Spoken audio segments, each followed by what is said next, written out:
Hello, everybody. How's it going? Did you guys think I wasn't coming tonight? Sorry I'm late. Better late than never, I always say. I always say it. Better late than never. Who all we got tonight? If you would, please say hello when you get on, okay? Tell me hi. Tell me what's going on. Tell me what you've been doing. Tell me where you're from. I like to know where everybody's from. Make sure you drop me a note. Let's see who we got. Oh, the reason I'm late, my 5-year-old, he says, Daddy, I want some popcorn. I want popcorn. So I put a movie on for him, and I want some popcorn. I said, yes, you do. You want some popcorn. Daddy will get you some popcorn. Because you want some popcorn. You want some popcorn. I guarantee it. Hey, if you can pop popcorn and smell that and not eat it, you're classified as a god. Because let me tell you something. I'm eating some popcorn. So my 5-year-old got popcorn at 9 o'clock at night. Because yes, he wanted popcorn. So that's why I'm late. So I got a bowl of popcorn here. I may be munching while we're talking. I'm just warning you. Forewarning. Okay? Let's see. Josh Sanders, what's up? Joseph Thaxton, Jason Story, Harold Stamey, Heidi Clark. Hey, Heidi. Stephen Martin, Augusta, Georgia. Man, I'll tell you, I went to the Masters once in Augusta. Actually, I went a couple times. But the first time I went, we stayed in a house. I guess we had VIP tickets anyway. I was young. My dad took me. We went down. Like everyone that lives in Augusta leaves Augusta during the week of the Masters. Everybody. They're like, we'll see you later. We're leaving. And they leave. They head out. And then they rent their houses out to people that are going to the Masters. So anyway, we went down, stayed in this house. It was awesome. I think I was 9 years old, and I looked on the bar, and there's a set of keys there. And I was older than that. I was probably 12. Anyway, set of keys laying on the bar. I'm like, Dad, what's these? He's like, that's the car to drive to the golf course. I'm like, they left us their car keys? I couldn't believe it. So I don't know, Stephen, if you get to do that or not, being from Augusta, but hey, it's a big deal down there during Masters Week, I'll tell you. And for those that don't know what the Masters is, it's a golf tournament. Anyway, a lot of fun. So, hello, Stephen. Hope Gudger, what's up, man? James Saunders, hello. He hopes everyone's doing good. Uncle Bill's Crappie Attitude, what's up? Tim Payne, what's going on? Mike S., Phil Pickett. Daryl Quarles, Birchwood, Tennessee. Hang on, guys. My dog wants out. Let me let him out. Come on. Good boy.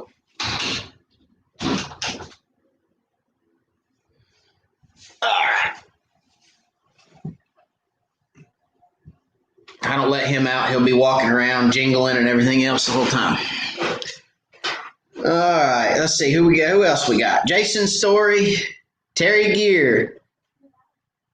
Chris from Asleep at the Reel, hello.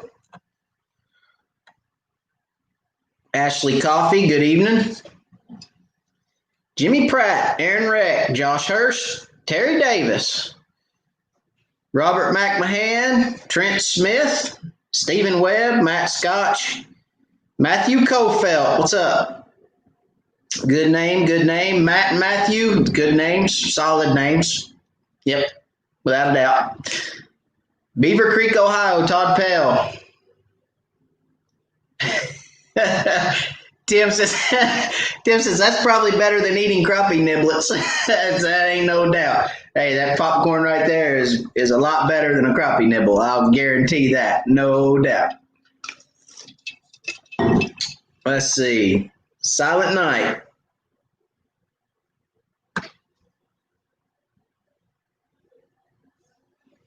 I'm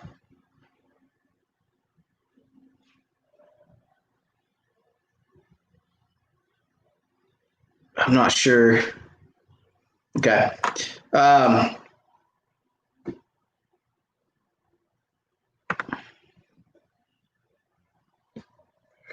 Silent Night, he's got some bass questions. I'm the wrong guy to ask about bass, buddy.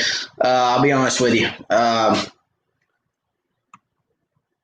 I used to be a bass fisherman and have since changed over. So I'm not gonna try to answer the questions on bass fishing.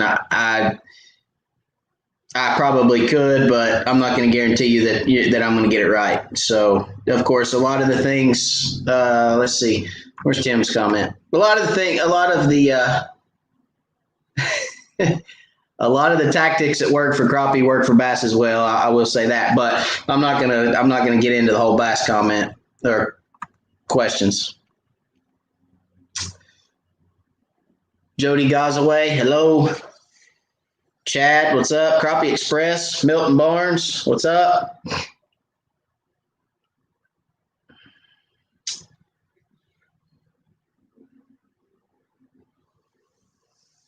Paul, what's going on? Kip, Aubrey.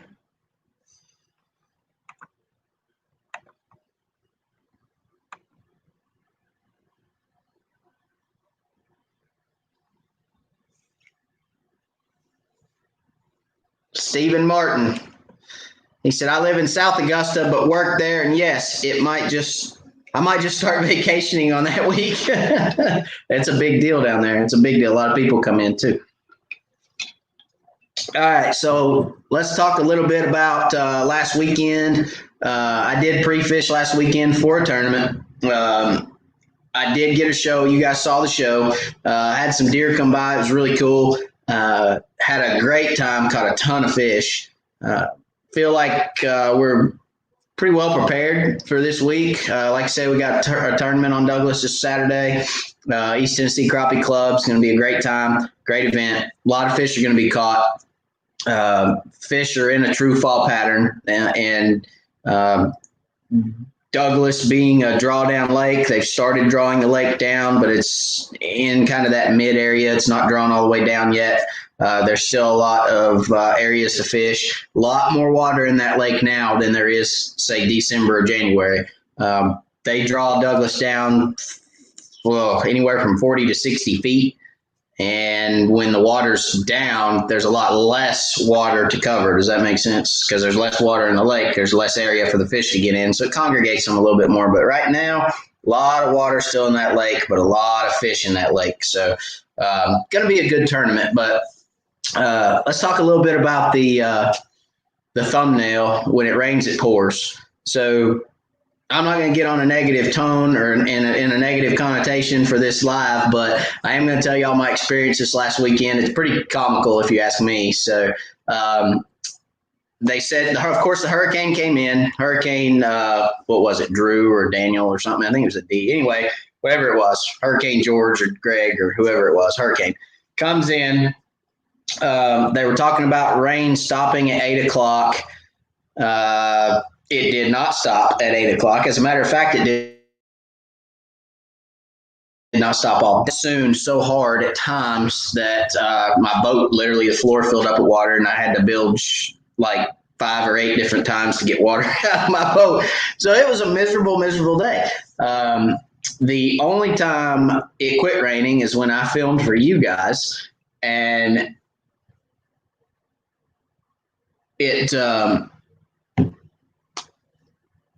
it stopped raining for about 45 minutes, maybe an hour at the most, and I was able to get a show in. But the funny thing was, and like I said, when it rains, it pours. The GoPros, I got the GoPros out. I set all my GoPros up. I turned one of my GoPros on. I got ready to shoot a little intro for you guys, and my GoPro kicks on and says, no memory card. And it does. Of course, it flashed out on the back of the screen, no memory card. And I thought, oh, crap. Okay. Are my memory cards in my pocket? So I thought, all right, let me reach in there. No memory cards. So I took both my GoPros, all my equipment, and no memory cards. So I had no memory cards to record anything on. So I was like, oh, crap. Okay. Plan B. What's plan B? Okay. I used to use my phone to record videos. So let's just use my phone again. So I got my phone out, got it set up, got the video for you guys. Of course, you saw it. If you hadn't, go watch the video last week. Great video. iPhone does a really good job of recording. So anyway, and then I got back to the ramp, got my boat put on the trailer, and I'm sitting in the parking lot at the ramp, and I'm tying the front of the boat down, strapping the front of the boat down, putting all the chains and everything on, safety chains and all that. And the motor just starts going, brrr, and I'm like, oh, Casper the Friendly Ghost is in my boat. What's going on? Motor trims all the way down, and it just keeps trimming. It would not stop. So the trim's just trimming. I'm freaking out, and I'm hitting the trim up button and jiggling all the trim buttons in the boat, trying to get it to stop. Did not stop, by the way. But I did finally get it to pause long enough that I could get the motor back up and get my motor made under it so I could trailer it home. And then went back to strapping the boat down. I thought, okay, I'm good. It stopped. And here it goes again. God almighty. I was like, okay. So talked to a buddy of mine that's a mechanic. And, of course, I knew it was the tilt trim issue. I knew it was probably an electrical issue. And he confirmed that. He said, you probably got a trim switch that's getting water penetration, and it's probably going to happen every time it rains. So when it dries out, it'll probably quit. So I ordered all new trim switches for my boat. I ordered new relays, new trim relays, whole nines, ordered everything. I did that first of the week. But come home, this is where it gets funny, okay? Come home, I'm reviewing the video for the day, realized that I recorded with my forward-facing camera. And when you record with your now here's a tip for those that are thinking about YouTube. If you're going to use a cell phone, if you record with your forward-facing camera, it codes it different.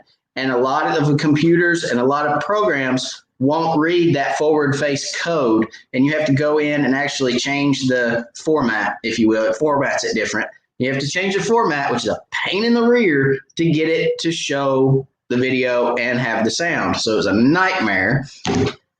Then I got on my computer. Oh, this gets better. Then I get on my computer. My editing software completely crashed. It wouldn't even open. My editing software wouldn't even open. It was just dead in the water. So I'm thinking to myself at this point, I just need to rather shoot myself and put myself out of my misery, or I need to go to bed and wake up and try to do it again tomorrow. Something. So I opted to go to bed. So I went to bed and got up the next day, tried to get my editing software to work. Never would work. Never got it to work. And yeah, it was a nightmare of a weekend. I chalked it up to a nightmare of a weekend. I worked all day Sunday trying to get the editing software to work. Finally, just downloaded iMovie on my iPad and cut all the video on iMovie on my iPad and threw it out there for you guys. So it was a nightmare. But the positive thing about it is, I got a backup editing software. If I have to have it, I have it.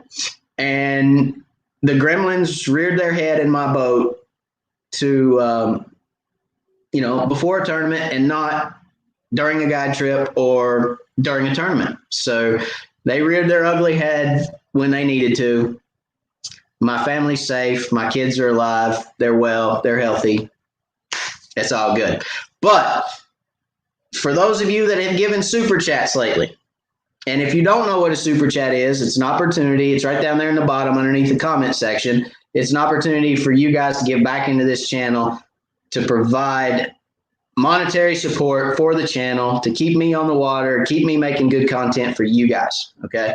So with that being said, for those that have given super chats lately, thank you, because you helped put new tilt trim parts into my boat, because they were not cheap. They were expensive. Anyway, but thank y'all very much. I appreciate everything y'all do. And I don't want to put a negative connotation on tonight because that's not what tonight's about. But it was kind of comical. And then Monday morning, I got up Monday morning and I thought, okay, I'll uninstall the software and download it once again. So I unloaded my editing software, reinstalled it, and it worked fine. Perfect. It opened right up, did everything it's supposed to do. I was just cursed. I was cursed Saturday and Sunday. I don't know what to tell you guys. So I was cursed. But anyway, enough about that. Let me see what you guys are saying. I'm sure you guys are probably saying some funny stuff. Probably I'm an idiot and all this other stuff. But I don't know. Maybe not. Terry Gear says,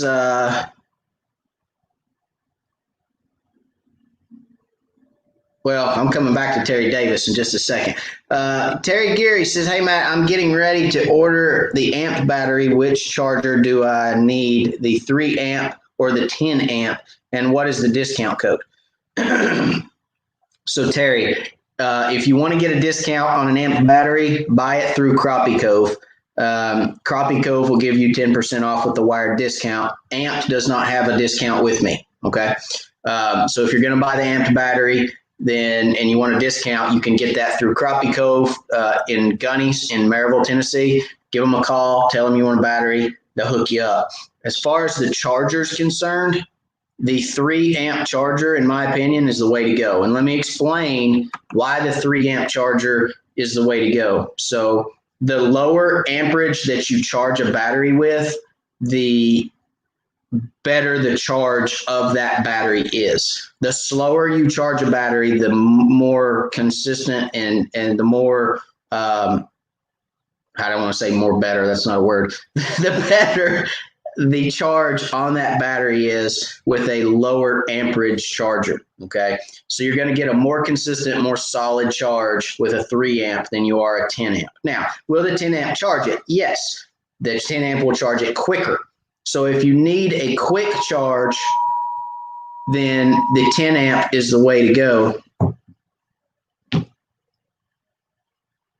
Sorry, just got an alert on my phone. The 10 amp is the way to go if you need fast recharges. But if you're going to fish once a week or you're going to fish every other week or whatnot, the 3 amp is better because it's going to put a more consistent and a deeper charge on that battery, okay?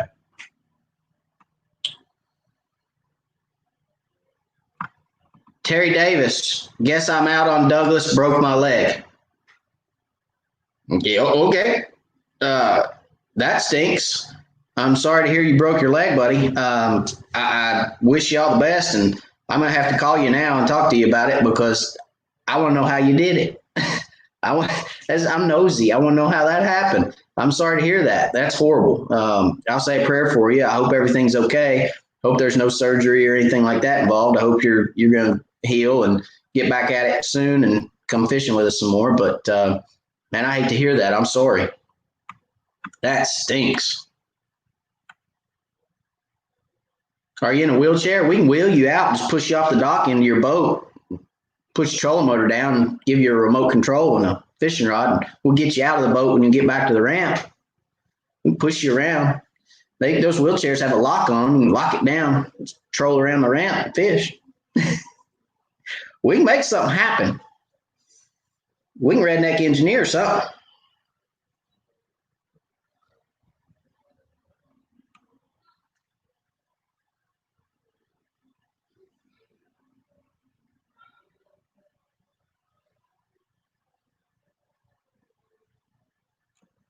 Matt Scott says, had so many loaded piles on fork today, just couldn't get them to bite. Was better in standing timber, ended up with 10. Well, congratulations on 10 fish.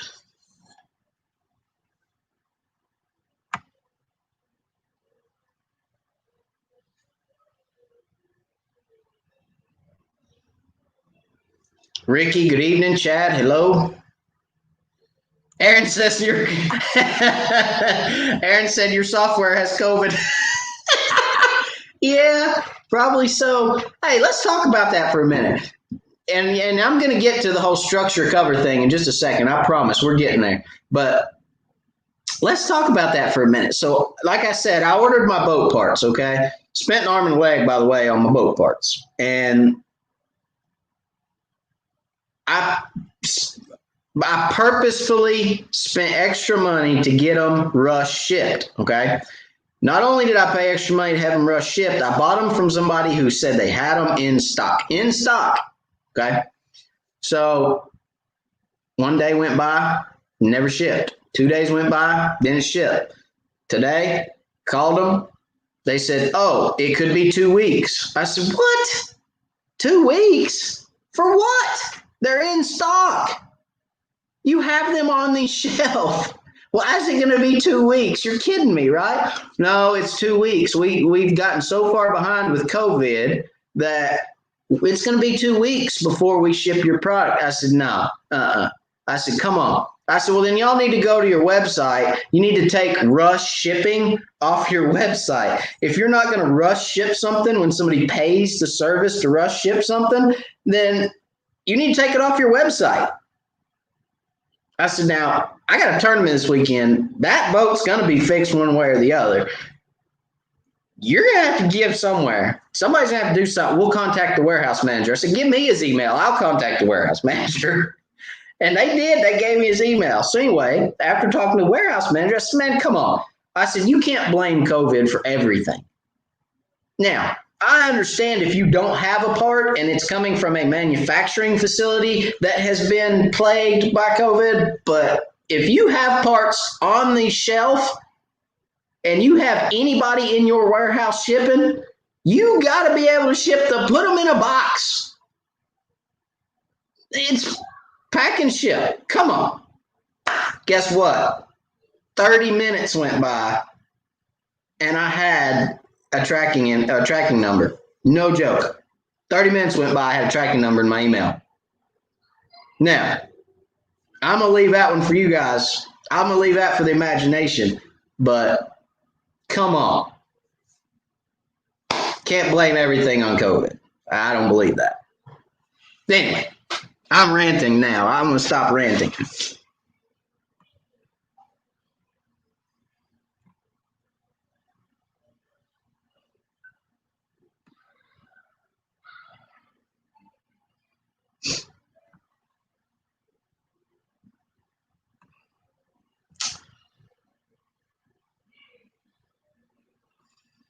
Oh, Terry says, fell from a ladder 4 hours before daughter's wedding. Good night. Surgery tomorrow. Man, Terry, I'm sorry to hear it, buddy. Prayers for you, prayers for the family, that surgery goes well, and you're back up and going quickly. I'm going to call you, as a matter of fact. We'll get together. I'll give you a ring. We'll talk a little bit before your surgery. But what time's your surgery tomorrow? Because it's going to be late by the time I get off here. What time's your surgery? Man, I bet your daughter was ticked. Were you supposed to walk her down the aisle too? I'd say she's your daughter. I'd say you were supposed to probably take that walk. Boy, I bet you that went over like a turd in a punch bowl. Golly. Man, I hate to hear that. I really do.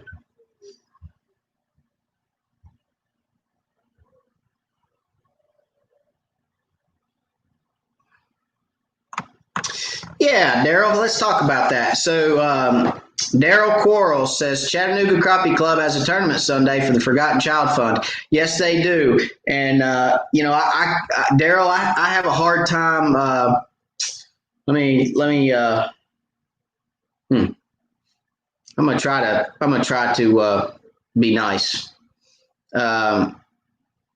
Daryl, I just don't quite understand why they put that tournament on the same weekend or same day as ours every October. And they continue to do so when, well, first of all, they know East Tennessee Crappie Club fishes the third Saturday every month. And they didn't put out a schedule till very late this year. And our schedule had been out for about, 6 months. So I'm not real sure why they put that on the same day. I'm not real sure. I do know this. I do know that a lot of our guys in East Tennessee Crappie Club would love to come down there and fish that and would participate that and support that 100% because it's for a great, great cause. But you know, they got to schedule it on a different Saturday than the third Saturday in October. We've had that conversation before, and I thought they were going to this year, but then they didn't. So I'm not sure what happened there, but some miscommunication in dates. I hate it because they probably lost 8 boats or more.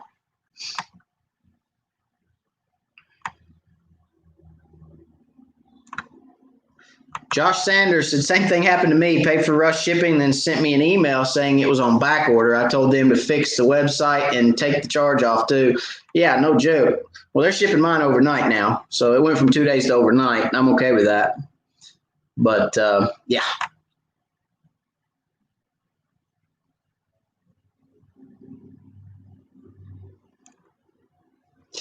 Yeah, Mike S. says,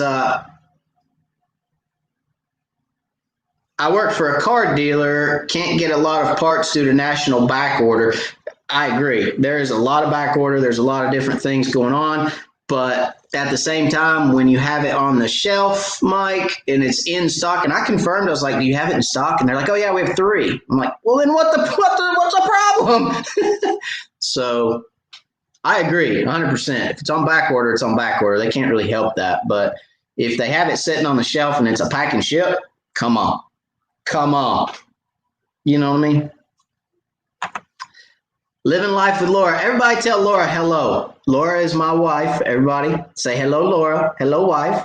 Hello, Mrs. Wired. Laura, beautiful Laura.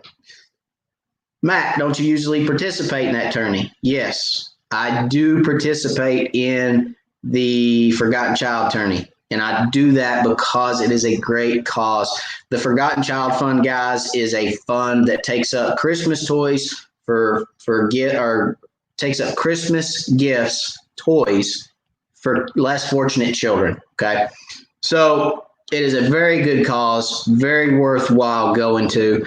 The only bad thing is when you're trying to run in an Angler of the Year points race, every tournament counts, and you've got to fish those tournaments if you're trying to win an Angler of the Year points race or trying to compete in a points race. So, I thought we were trying to coordinate it to where it wasn't on the third Saturday of October, but I don't know what happened.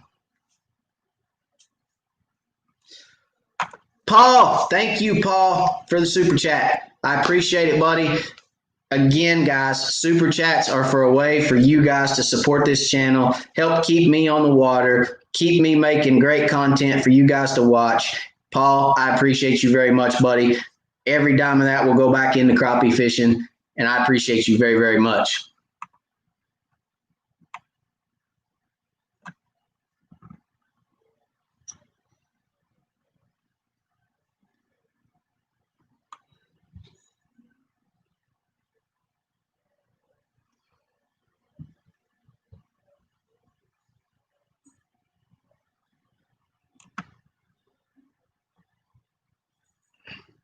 Daryl Corals. He said, didn't know, just started fishing the tournaments. Yeah, and they hold good tournaments down there, Daryl. I mean, I'm not saying anything bad about them. I mean, they're great guys, great tournaments. There's nothing wrong with them. They do everything. Everything's on the up and up, put on a great event. I just wish that we could coordinate better because we have so many guys that would love to support that cause. That cause is so great. And it's such a good cause, and there's so many needy children out there. I have kids of my own. Kids are near and dear to everyone's heart. Most everybody on here has kids. We love our kids. And the kids that are less fortunate deserve our help. Last year, when they put it on the same Saturday, we actually took up toys at our tournament. And, but they set their schedule so late this year that I couldn't really coordinate that to everybody. Very well, and we still may take up toys, but we took up like 65 toys last year, 65 or 70 toys, I think it was. It was a whole truck bed full of toys we took up at our tournament, and I drove them to Chattanooga and delivered them myself. That was something I wanted to do to support the cause since it was on the same day. I just asked everybody that was fishing in our event to bring a toy. Everybody that fishes, bring a toy, and our members are so great. Oh my gosh, there was people that brought 2, 3, 4 toys. I mean, it was incredible, the response that we had for it. So anyway, great cause again. We just got to coordinate it better.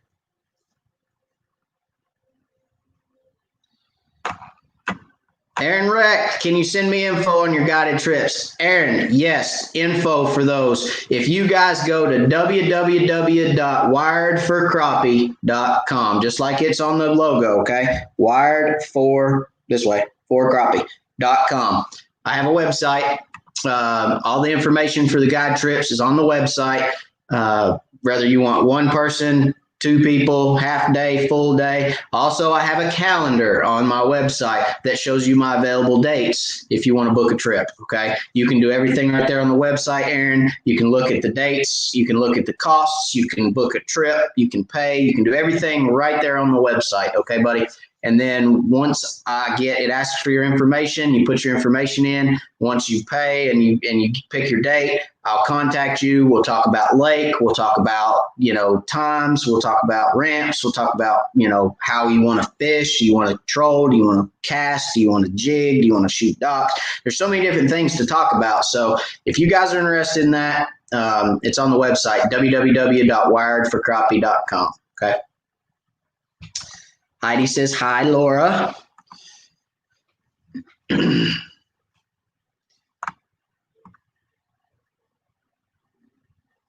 All right, so let's talk about the topic this evening, okay? Thank y'all for hanging in there with all of the woes, the Wired for Crappie woes. But let's talk about the topic this evening, okay? Structure and cover. So what's the difference? What's structure? What's cover, right? So you hear guys use the words, some guys use the word structure all the time. Some guys use the word cover. Some guys, use both. What is it, right? So structure is any kind of change in the bottom of the lake. A drop, a creek channel, a point, a rock pile, a stump, okay, is structure. Any kind of change in the bottom, in the contour of the lake is structure or can be structure. If you're on a 15-foot flat and there is a 2-foot drop, that 2-foot drop is structure. Okay, guys? Fish relate to structure, whether it be that creek channel, whether it be that drop, whether it be that point, whether it be, a steep drop, a bluff bank, that is all considered structure. And yes, fish relate to it. All right. Let's talk about some structure. Let me tell you about a piece of structure that a lot of people sometimes overlook. We have drawdown lakes in East Tennessee. Everybody knows East Tennessee lakes are drawdown lakes. In the winter, they get drawn down for flood control. Some lakes get drawn down 5 to 8 feet. Some lakes get drawn down 50 to 80 feet. It just depends on what lake you're on.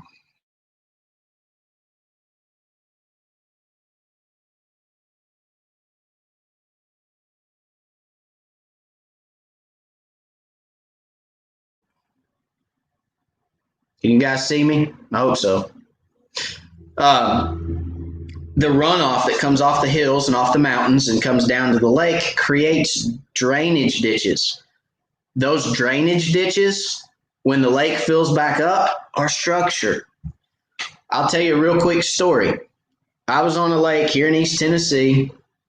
We were pulling crankbaits. It was early summer. We were pulling crankbaits, and we went down this bank, and there was little pods of fish that were sitting right down almost on the bottom in about 18 to 20 feet. They were probably a foot off the bottom. And as we went down that bank, we started noticing there was a pod here, there was a pod here, there was a pod here, there was a pod here. Just pod. And we thought, well, what's holding those fish? What are those fish setting on? They got to be setting on something. So we reeled the rods up and we eased over and we're looking. What they were setting in was those runoff ditches where where it came off the bank and water ran down and created a little depression, a little trough, or just a drainage area. And it wasn't any wider than probably 12 inches to 14 inches. It was just a little drainage ditch that had cut in the bank as when the lake was down. And what those fish were doing is they were relating to that, and they were sitting right down on top, right on the bottom, over top of that little drainage area. What they were probably using it for is structure. They were using it to, to relate to if a predator fish came by, they could suck down in that little ditch. They're concealed. So that's a type of structure, those little drainages. It's the little subtle things sometimes that fish hold on, okay? That's just an example. Again, you've got all kinds of different structures. You've got drops, you've got rises, you've got humps, you've got submerged islands or structure, creek channels or structure, river channel ledges or structure, the ledge. That's all structure, okay, guys? They will hold fish. Doesn't have to be a giant brush pile sitting there. Some of that stuff will hold fish. I have a video. I was on Chickamauga. I was fishing a point. It says the video is called "Don't Ignore Points." Okay, you guys go watch that video after the live. Don't leave now. But I pulled up over this point.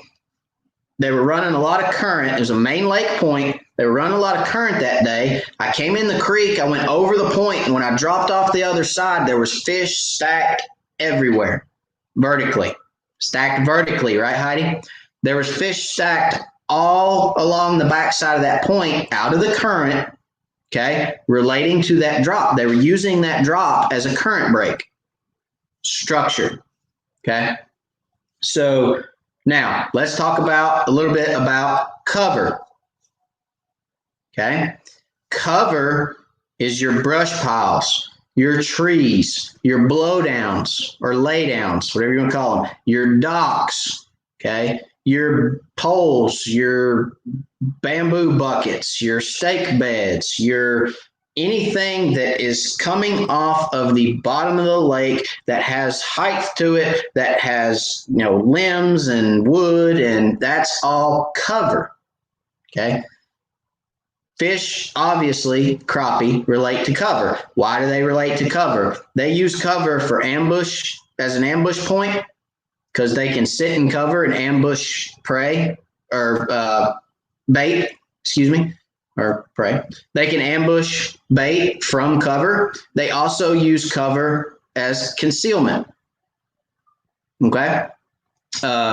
They can conceal themselves from predator fish. So cover has multiple uses. They feed out of cover. They hide in cover. Again, cover is brush piles, stake beds, docks, bridge pilings, any type of cover that you would put in a lake or is already in a lake or would fall in a lake, so on and so forth. One thing, I think the biggest thing that crappie fishermen fish the most is cover. Cover is what is generally related to crappie, what people generally fish. That structure side of crappie fishing, a lot of times can be very, very good and consistent with larger fish and numbers of fish because they're not fished for as much. There's not many people out there that are running up and down river ledges, running up and down points, running up and down, if you've got a 15-foot flat that's 100 yards by 300 yards and right down the middle of it is a roadbed, a lot of people think bass when they think roadbed, okay? I'm here to tell you, you can catch crappie off of a roadbed, especially if there's a ditch beside that roadbed, okay? That roadbed goes across through there and there's a drainage ditch that's cut beside of it. Let me tell you something. You can catch all kinds of fish on the edge of a roadbed. Submerged bridges. Okay. A lot of good things to look at. One reason that I feel that I'm successful and can continually be successful in crappie fishing is because I like to think outside that box, guys. I like to think, okay, where can I look? Brush ain't panning out. All right, I go to the lake, brush ain't panning out. There ain't no fish on brush. I can't go catch some fish on brush. It's time to figure something different out. Let's start looking at structure. All right. Now, are you going to go over to a river ledge and run that river ledge and there be fish every 20 yards? No, you're not. You're looking for an irregularity. Okay. If there's a river ledge and that river ledge is a mile long down the main river, but there's only one feeder creek that intersects it, I'm going to be willing to bet you that intersecting feeder creek is going to have fish whether on the upside or the downside of it. Okay. They'll rather be on the up current side or the down current side. Depends on if they're in a lethargic mood or a feeding mood. If the fish are in a feeding mood, they're probably going to be on the bottom side of it because they're going to be sitting on the down current side of that irregularity, and they're going to be watching upstream, and they're going to be watching for bait to come around that point, because that point that's on the upstream side is going to have an eddy around it, right? Because when the current's coming down, you got that point, the current's coming down, it's hitting that bank and it's rolling back around it, right? So when it rolls in there, it's going to bring bait fish and it's going to flip them, and those fish can run across there and boom, they can eat that bait that's coming down through there. All right. So remember current, remember structure. A lot of times structure over cover, and then sometimes cover over structure. Just got to figure out what the fish are on that day, right? But that's what the difference is in structure and cover, okay? So I hope that makes sense. I hope that helps you guys. I'm looking to see if there's any comments.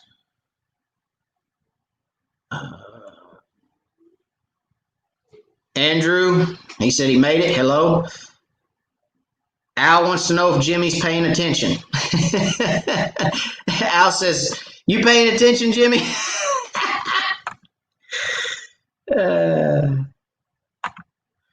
Ron H. Hey, Matt, working tonight. Just wanted to jump on and give a thumbs up because I know y'all talking about some good stuff. Have to catch it later. Well, I'm glad you stopped by, Ron. Thank you very much, buddy. Steven said he had his best day ever yesterday. That's awesome. Anytime you can have a best personal day, that's a plus. Christian says, what's up?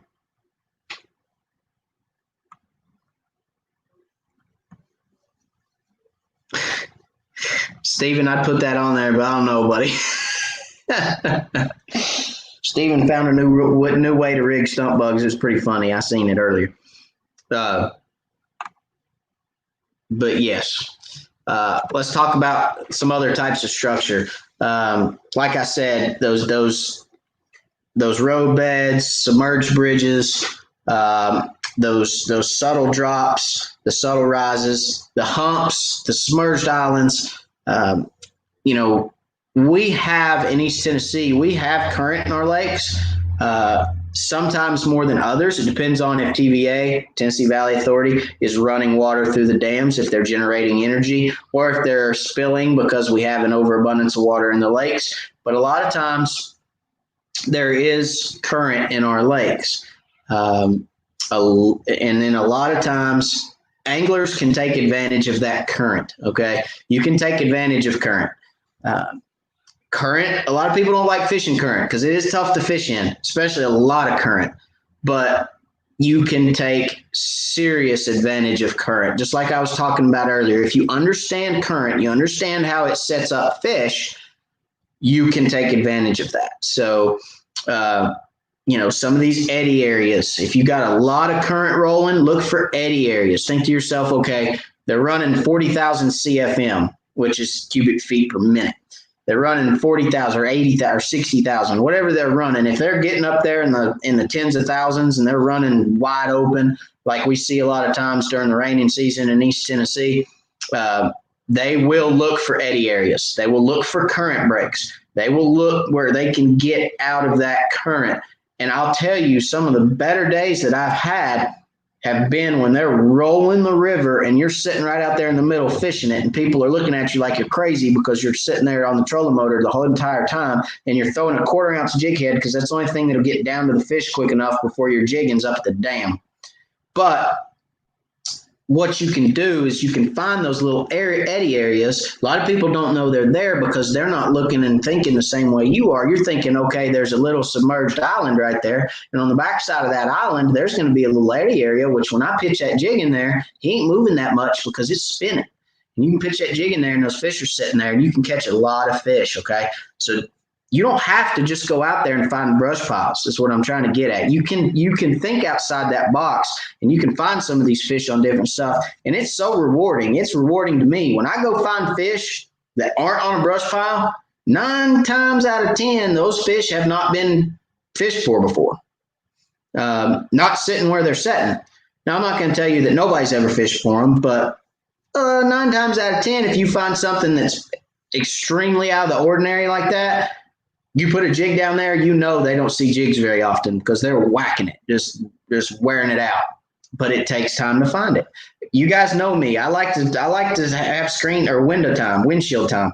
Windshield time is one of my favorite pastimes. Sitting behind that windshield, holding on that steering wheel, staring at that screen is one of my favorite things to do because I just it's new. It's always different. No matter what, it's always different. Because I'm always on a different area. I'm always looking. And I'm always trying to find new stuff. Okay. Christian says, "What's up? What's up, buddy?" Trent Smith, what size jig heads you use for dock shooting or for shooting docks? I prefer a 32nd ounce when I'm shooting docks, Trent. I try to use the lightest jig head I can, but I still need enough jig head that I can shoot underneath that dock. And I feel like if you get much below a 32nd, you lose distance because you don't have enough weight on the end of that line to propel your jig forward. So I prefer a 32nd. I like the slowest fall I can get under a dock. Now, with that being said, if I'm on a dock that's 30 feet deep and the fish are down there at 22 or 24 feet, I'm shooting a 16th because I'm not waiting on them to get, I'm not waiting on a jig to get 24 foot deep with a 32nd ounce head if I know the fish are down there. But most of the time in East Tennessee, you're not shooting docks that deep. You're shooting docks anywhere from 4 foot of water to 15 foot of water, maybe 20 foot of water. But fish are generally suspended up in the water, and they're generally suspended on that 20-foot dock. They're suspended at 12 to 14, maybe up 8, 10. Sometimes they'll get right underneath the plastic because, they'd be up there sucking algae or sunning or a little warmer water in the winter. So I prefer a 32nd ounce.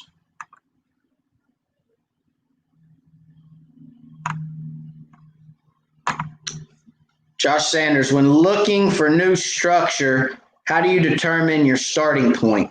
Meaning, do you look at river ledges first or road beds? Does it depend on the lake, the weather? Tell me more. So, good question, Josh. Very good question. So, I'll tell you what. I personally, when I get ready to go to the lake, this is what I do. When I get ready to go to the lake, I say, okay, what creek am I going to fish today? What area am I going to fish? Am I going to fish? Let's take Tellico, for instance. Okay. If I'm going to Tellico and I think, all I'm going to do is ride around and look. Where do I want to look? Okay, I'm going to start in Clear Creek. I'll put in at Clear Creek. I'll start in Clear Creek. I'll run across to the island. I'll look all around the island. And then I'd like to make a run. I'll go down to the dam and look around, in those pockets around the dam. Let's just say I just kind of pick some areas and I make myself stay in those areas. Okay. I force myself to stay in those areas. It's so simple, guys, to say, well, I'm not finding anything. I'm over this. I'm going over here where I know there's brush piles. I'm going to go fish my same brush piles and I'm going to go catch fish. Forget it. I'm done. It's easy to do, but you have to force yourself not to. Okay. You have to force yourself to stay behind that screen and unfortunately look for new stuff. You're never going to find it. What kind of areas do I look for? When I'm looking, Josh, I don't worry about what time of year it is. I don't worry about, where the fish are at currently. If all I'm going to do is look for structure, I'm looking in every depth range. Why? Because I might need to fish in Clear Creek in October. I may need to fish in Clear Creek in August or April. I may need to fish in there in July. I mean, I don't know when I'm going to find fish in there and when I'm going to need to fish in there. So I look in every depth range because I want to be able to say, okay, if there was a tournament at a Clear Creek and they said the only lake or the only creek you can fish is Clear Creek, I need to be set up in Clear Creek for every time of year. At least something. I mean, tell me something. And a lot of times you'll find a bunch of stuff in 12 feet, but you won't find anything any deeper. Or you'll find a bunch of stuff in 30 feet, but you won't find anything any shallower. So when I'm just looking, okay, I throw all reasoning of the times of year, season, and everything else out the window. Okay. Now, if I go, okay, I got a tournament tomorrow and I got to find fish and I got to find fish now, and it's the only day I got to pre-fish for a tournament, then guess what? I'm thinking, okay, it's October, fall pattern, fish moving up. I got to look in 12 to 15 feet and I got to stay in 12 to 15 feet. That makes sense. But again, that's if I'm looking for a specific time of year and I'm looking to do good that week, that month, that day. That's the way I approach it. And I will stay in that depth range. Now, I look for road beds. I look for creek, feeder creeks. I look for main creeks. I look for ledges. I look for submerged underwater points. I look for points in general. I look for everything that is structured. Okay. What a lot of people do, guys, is structure grabs the attention of fishermen, right? If you're looking at structure, say underwater points, underwater ponds, if you're looking for structure, which grabs attention of anglers, a lot of the times you're going to find cover on that structure. Okay. If you stick to structure, a lot of times you're going to find cover because that's where a lot of guys are going to put it. That's where I put it. That's where a lot of guys put it. Okay.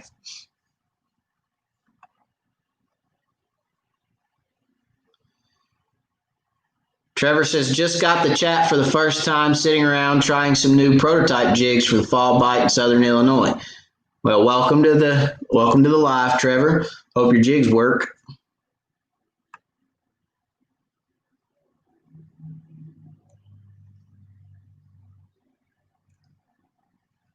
Matt Scotch says, will you go over pitching again? Which weight, jig, type of plastic, spinner, etc.? Sure. Yeah, absolutely.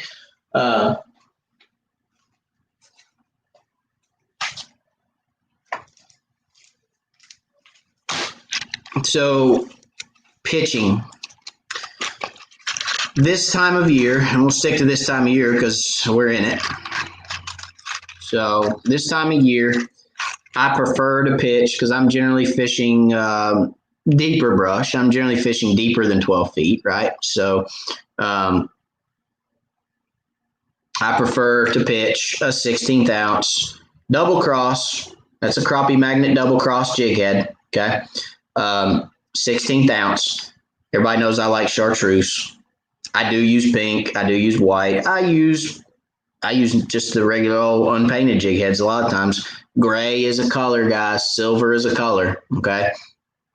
Unpainted jig heads catch fish just like painted ones. Silver's the color, shad or silver. Just saying. But chartreuse, okay? 16th ounce jig head. The type of plastic I'm most confident with is a bonehead tackle stump bug. That's the purple and silver. It's got a name, but I don't remember it right now. I'm sorry. Purple shad. There we go. That's the purple shad stump bug. They've got all kinds of great colors. You can see them behind me over here. We got black and chartreuse, white and chartreuse. We got monkey milk, which is not monkey milk. It's called slick in bonehead, but it's the same as monkey milk. We got pumpkin and chartreuse. We got, which only I have. And we've got the glow baits. You got all kinds of different colors. Anyway, that is purple and silver. Purple mist or something like that. Purple shad.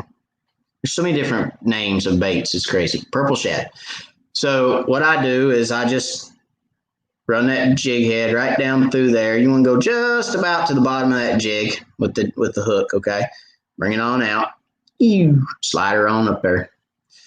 All right.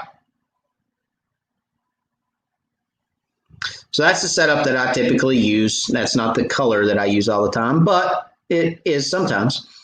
And when I'm pitching a brush pile, I'm trying to stay somewhere around that 15 to 20 foot range from that brush pile, Matt. And what I'll do is I'll make a pitch. It's kind of a roll cast, if you will. You just kind of roll that wrist and just let that jig just whoop, flip out there. You guys heard how that jig sounds, right? Whoop, just whoop. Pitch that jig out there. And what I'm trying to do is I'm trying to pitch that jig 5 to 10 feet past the brush pile. I don't always want to land that jig right on top of that fish's head. I think a lot of times bringing that jig right down over top of a fish is a bad idea. And I'll tell you why. Because if I'm sitting there and I'm facing the camera in this direction, okay, and I'm looking at you guys, and yes, live scope is great, okay? Live scope's great. But a lot of times you can't tell which way that fish is looking.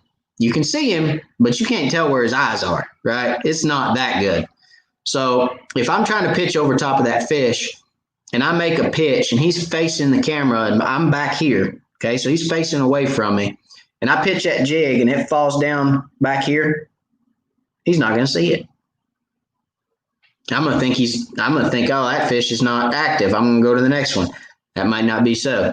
You pitch 5 or 10 feet past that brush pile, okay? Let's say here's a brush pile. Boat's over here. Boat's over here where Wired for Crappie's at. Wired for Crappie, right? There's the boat. You pitch that jig out here on this side of the brush pile and you let it fall and that fish is sitting right up there. Let's say my thumb's a fish, okay? And that jig comes like this across that brush pile. He's got ample opportunity to see that jig on both sides. It's coming this side. If he doesn't hit it this way, he may wait till it gets over here and he say, oh, wait a minute, and he'll hit it that way. I like to pitch past a fish. I don't ever like to pitch right down on top of their head. Now I will, if I'm sitting there and I see one and I don't feel like I can make a pitch past him. Let's say it's a very, very thick tree, Matt, or a very, very thick piece of cover. If I don't feel I can make that pitch past him, I will bring it down on him. You don't have a choice. But if I can make that pitch past a fish, that's the way I like to fish for them, okay? Did I cover everything? Weight, jig type of plastic, spinner. So let's talk about a spinner. We didn't talk about the spinner. I don't think I have any here. Actually, I was in my boat just a minute ago. I had some on my deck. I don't think I have. Oh, yeah, I do have some in here. Hang on. Let's talk about a pony head. That's what they're called. I got some in here somewhere. Yep.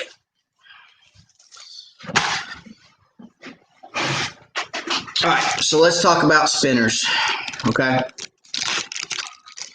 Most all of my spinners are 16th ounce.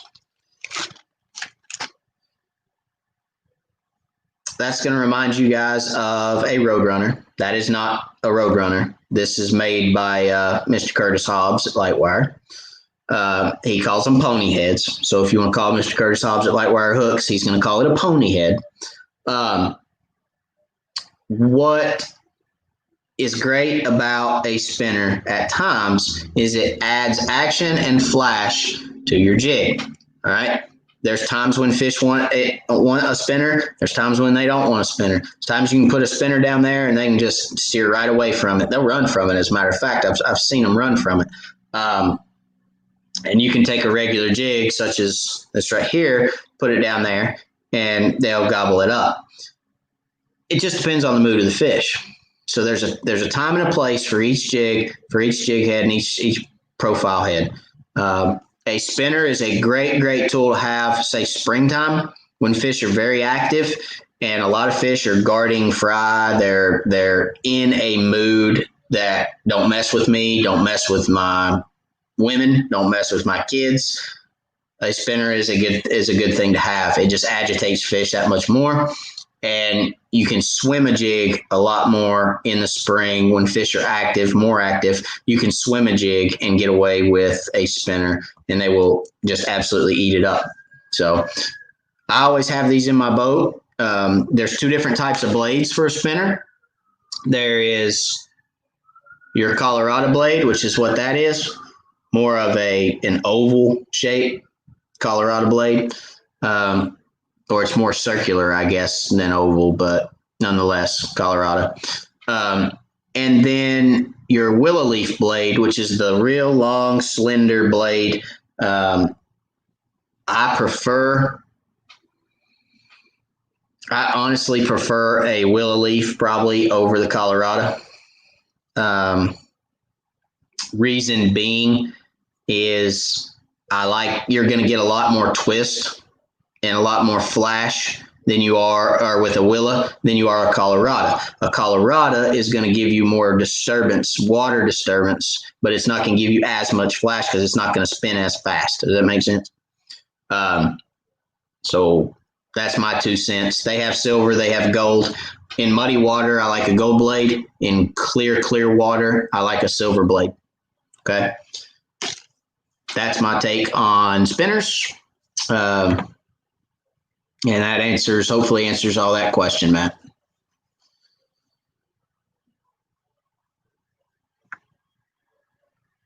Stephen Martin says, do you have a video on structure fishing and how you go about figuring them out? Yes. Go back through some of my videos. You'll see several. I mean, there's a lot of structure fishing on there. Like I said, and I'm assuming you mean structure as in points and drops and that sort of thing. The one that I remember most vividly is don't ignore points. Video that says don't ignore points. That's the one I remember the most as far as structure is concerned. And Stephen, I'm assuming you mean structure, not cover, since we just covered that. Jimmy Pratt, would a pothole in the road be considered cover? Because I believe you could catch them out of a pothole. Oh, Jimmy. No, a pothole in the road would actually be considered structure, but I don't think I could catch them out of a pothole in the road. But thank you, Jimmy. So Jimmy's been on a guide trip. Jimmy went with me on a guide trip. When was it, Jimmy? 2 weeks ago, 3 weeks ago, something like that. And we caught the absolute snot out of them. So, yeah, I can't catch them in a pothole, buddy, but thank you very much. And that would be considered structure.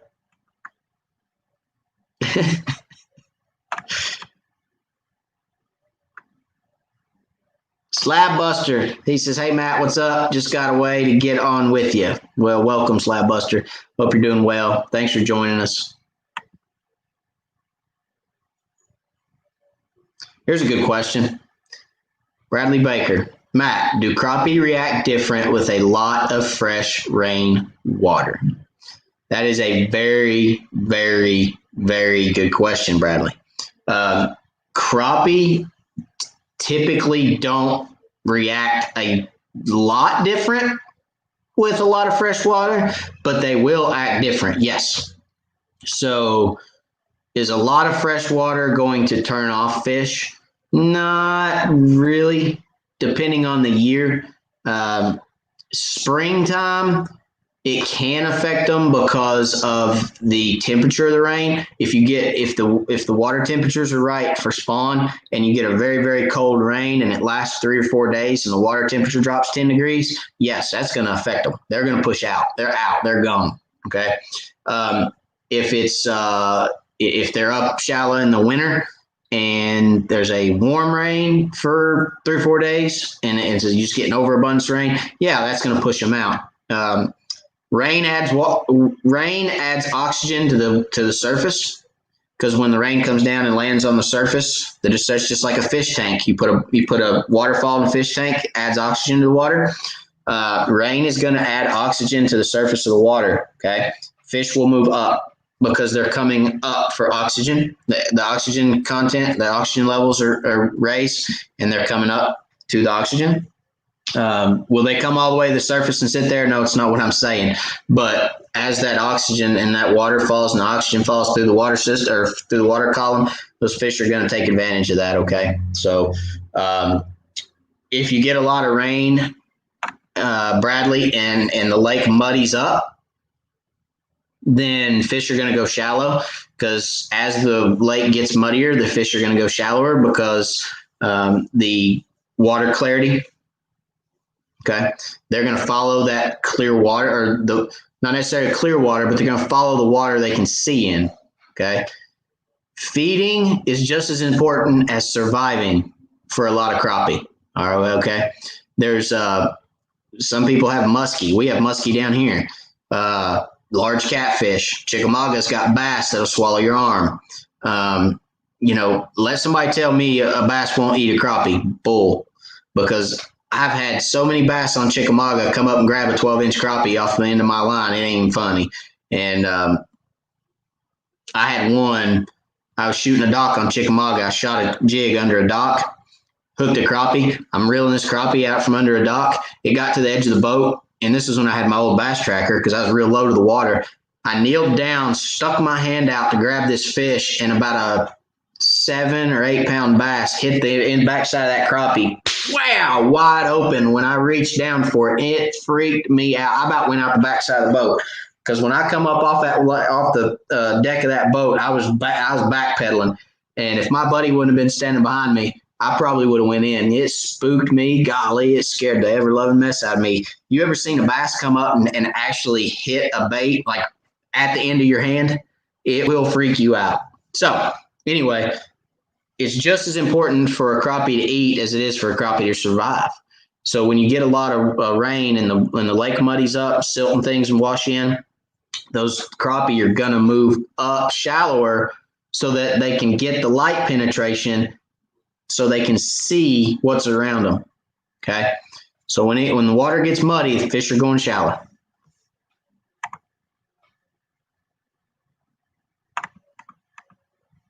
Here's a good question. Mike S. asks, does heavy brush, cedar, tend to hold smaller fish? Yes. Yes. That's why I do not put out trees.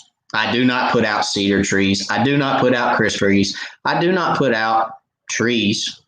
I mean, this last time I dropped brush, we put a couple trees out, but they were very sparse trees. We actually trimmed a lot of limbs out of them.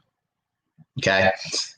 Thick cover holds smaller fish. Why? Because they can hide better. The smaller you are, the higher the necessity is to hide. You get a 2.5 pound crappie or a 2 pound crappie, there's not a whole lot they need to hide from. There ain't a whole lot out there going to eat that. They might try, they won't succeed. You can eat, but a 2 pound crappie, but they ain't a whole lot going to eat a 2 pound crappie. So to answer your question, yes, the heavier brush tends to hold smaller fish. Now, there's an exception to every rule, Mike. Does it always hold small fish? No. some of my biggest fish that I've ever caught have come off some really thick crap. My personal best came off a tree that you couldn't even drop a jig in. You had to fish the edges of the tree and get them to run out. And that was my personal best crappie. So, but there was also 40 other fish there. I mean, it was crazy how many fish were on it. So yes, that thick stuff will hold, it'll hold more fish, but it'll hold smaller fish, typically.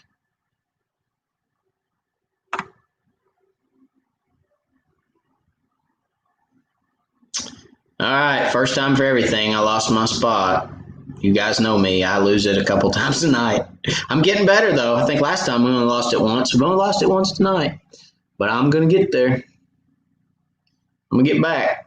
Hey, here we go. All right.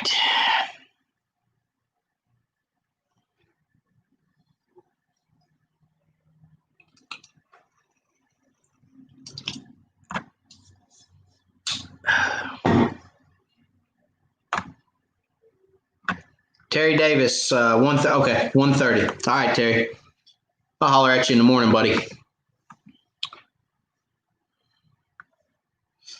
Hey, Ashley's asking a question. Ashley says, how does a fall cold front affect how crappie relate to structure cover? How much does depth matter on how much crappie are affected by a cold front?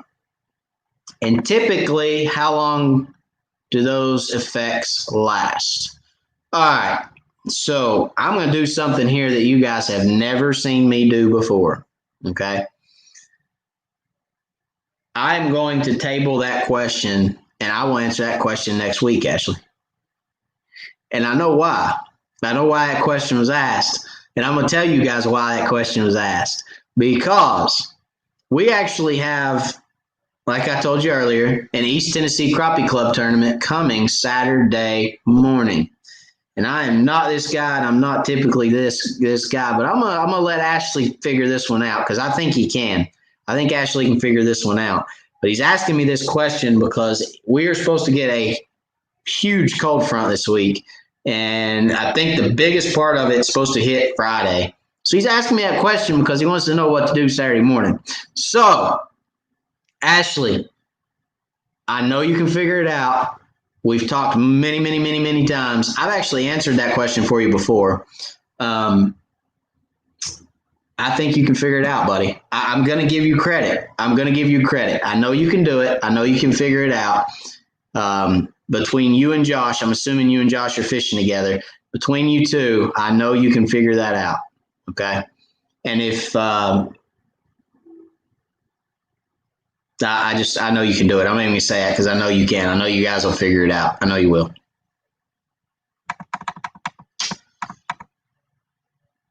Joseph Thaxton, good stuff. As always, good night. God bless. God bless, buddy. Good night.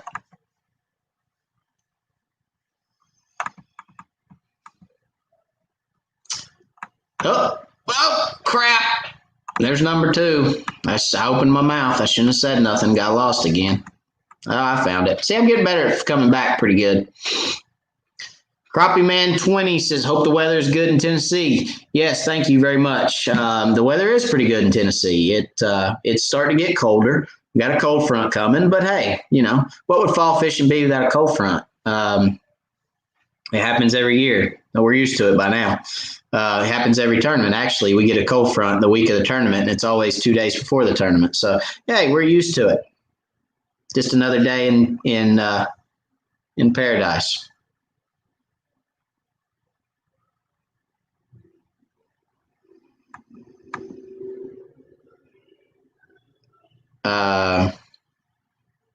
Okay. Jason, good night. Thank you very much for the good luck this weekend. I appreciate it, Jason. We're going to do our best. We're going to give it our all. Uncle Bill. Yeah, okay, never mind. Your thoughts, rising water post-rain. Never mind, you answered the question. Glad I could answer it. That one was easy. Bill. Jimmy Pratt. What's your thoughts about hydro wave? You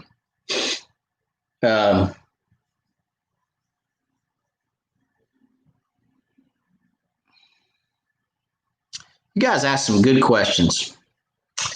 I think there's some things out there that catch fish, and there's some things out there that catch fishermen.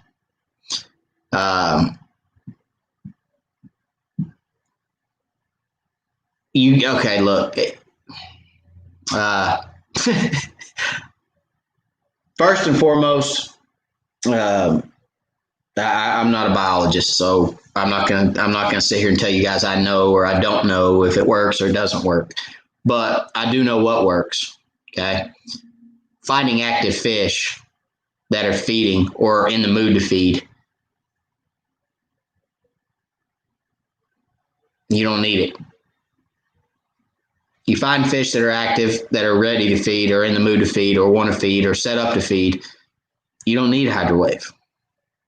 That's just my opinion. I got a lot of other things I can spend my money on than hydrowave. I'm not going to say it's a bad product. I think it's a good product. I think they work. They make them well, but I just don't feel they're necessary to catch crappie. My opinion, solely opinion.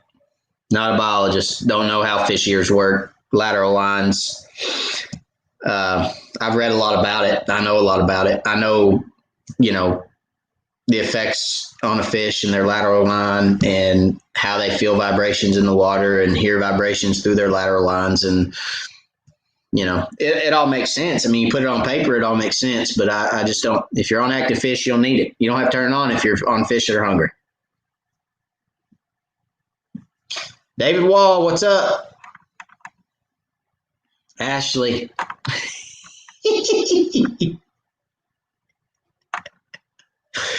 Ashley gave me the oh no face. And then he tells me, no more likes for you, pal. Ashley, come on, man. Just take what you've learned, put it all. Look, the one thing that you cannot overdo as a tournament fisherman is overthink yourself. Okay. I'm telling you right now, I've been tournament fishing for almost 10 years. Okay.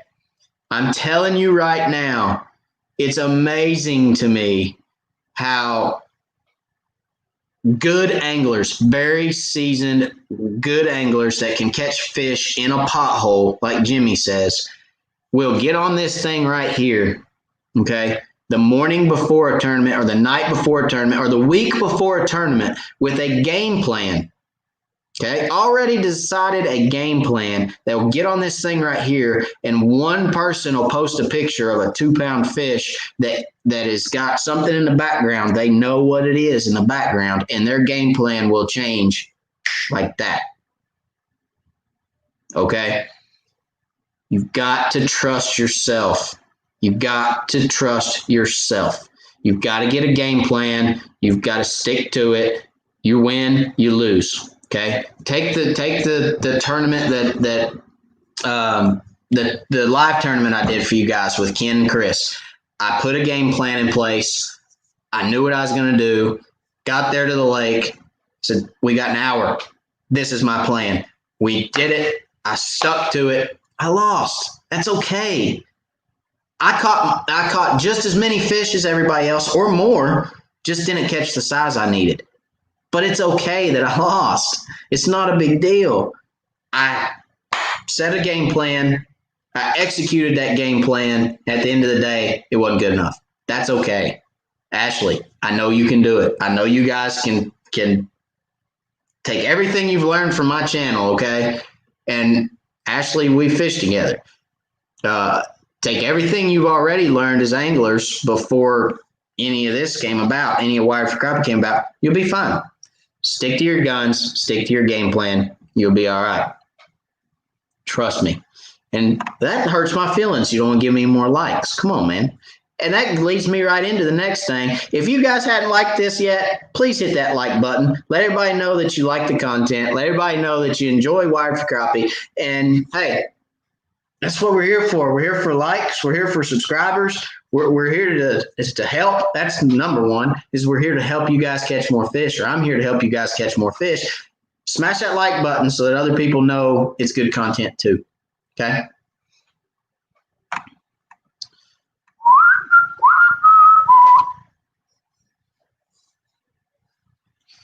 Oh, here's a good one. Any advice on length of poles for a startup to spider rigging? Stay short. Robert, don't go out there and get 16, 18-foot rods. My opinion, start with 12s. When I started spider rigging years ago, I ran 12-foot poles. They worked fine. I caught tons of fish spider rigging. Okay, spider rigging is a great way to catch fish, especially if you don't have a whole lot of electronics. Spider rigging is a great way to catch fish. But do yourself a favor, if you're just starting out, start with 12s. And I say that because you get up there into 16, 14, 16, 18-foot poles, they are cumbersome as all get out, okay? Setting the hook and getting a fish in the boat becomes a challenge with a 16-foot rod. I'm just here to tell you. For those that have spider rigged, drop a comment. 16-footers are a pain to deal with in the boat.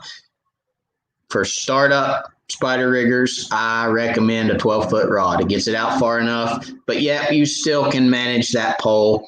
Most of your boats are 16 to 20 feet. You've got enough room in the boat to lay rods and to work on rods, fish, so on and so forth. The last thing you want to do is it become burdensome. If you go fishing, you've got nothing but 16-footers, and it's a burden to even get them out and put them down, you're not going to want to do it. So save yourself a little bit of aggravation. Go with 12s. That's my opinion. And if 12s, if you feel like 12s aren't sufficient enough, you can always step up from there. There's always people out there that are looking to buy rods. You can always resell and buy 14s or buy 16s. But just for a startup spider rigger, I suggest 12-footers.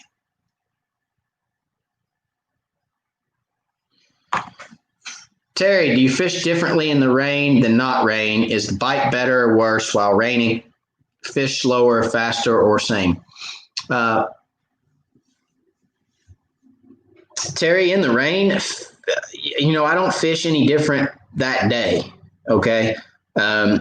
If I'm on the lake and it starts raining, I'm not going to fish any different because the fish aren't going to react that quickly to rain.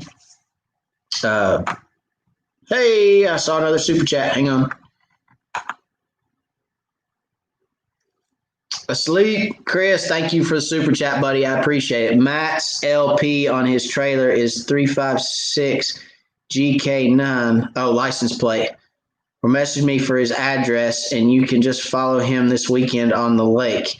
He will not mind. Good show, brother.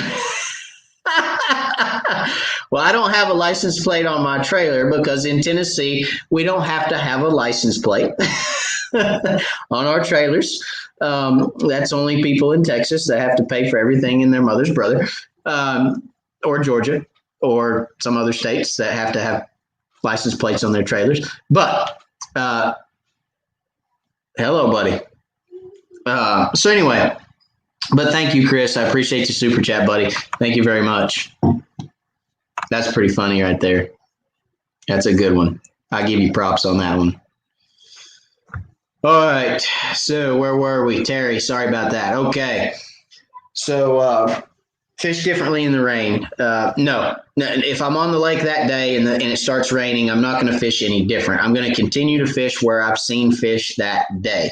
Okay. Now what's going to happen, Terry, is when that rain comes in and the pressure changes, probably going to spark those fish to feed. If the Terry, I'm sorry, I got another super chat. James Saunders. Hey, Matt, you have answered a bunch of my questions tonight. Hey, by the way, you haven't sent me the info on the club yet. Thanks for all the info.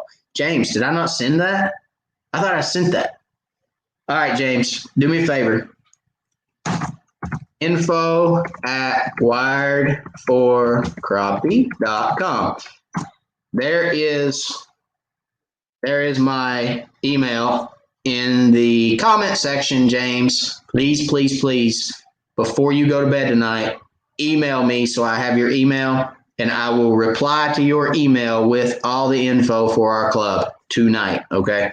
I thought I sent it. Maybe I didn't. I don't know, to be honest with you, but I will send it tonight. How's that? I promise you, before I go to bed, you'll have it in your inbox. Thank you for the super chat. You are the man. The man.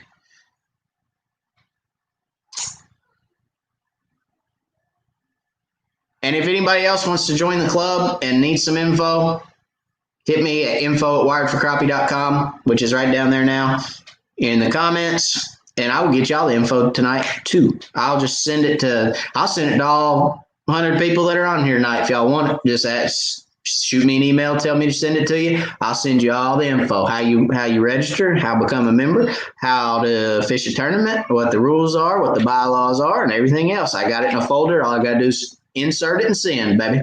So if you guys want to join, just let me know, and we will get y'all the info. And somewhere around here, we're going to go back and we're going to find Mr. Terry's comment. All right, Terry, we're going to try to get through it, buddy. So that specific day, no, I'm not changing my tactics.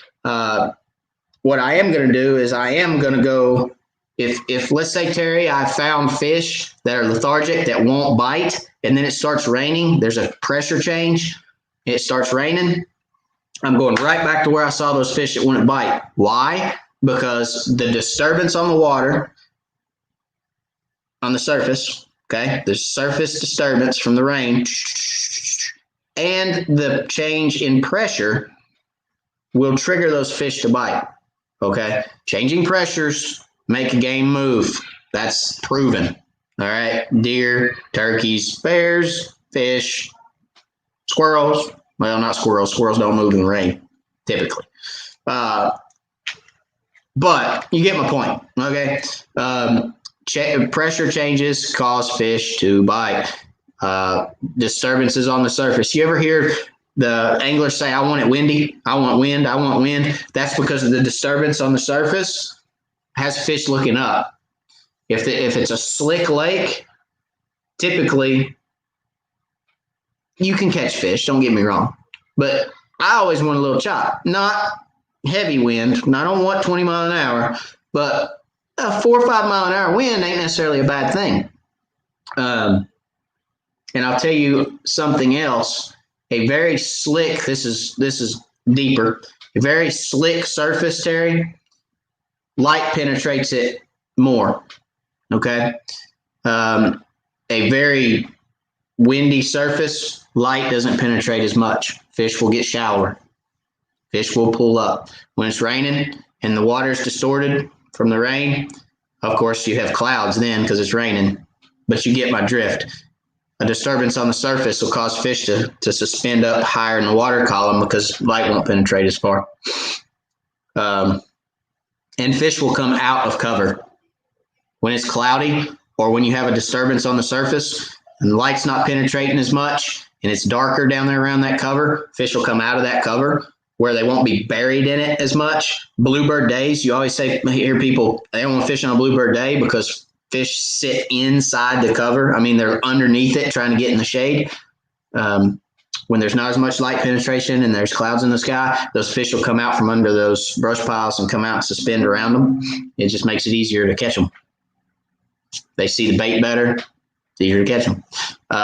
So to answer your question, is the bite better or worse? Typically, you're going to see an increase in bite for multiple reasons, just like I just explained. Disturbance on the surface, darker water, those fish feel more secure to come out from underneath brush and out from in thick brush and yada yada.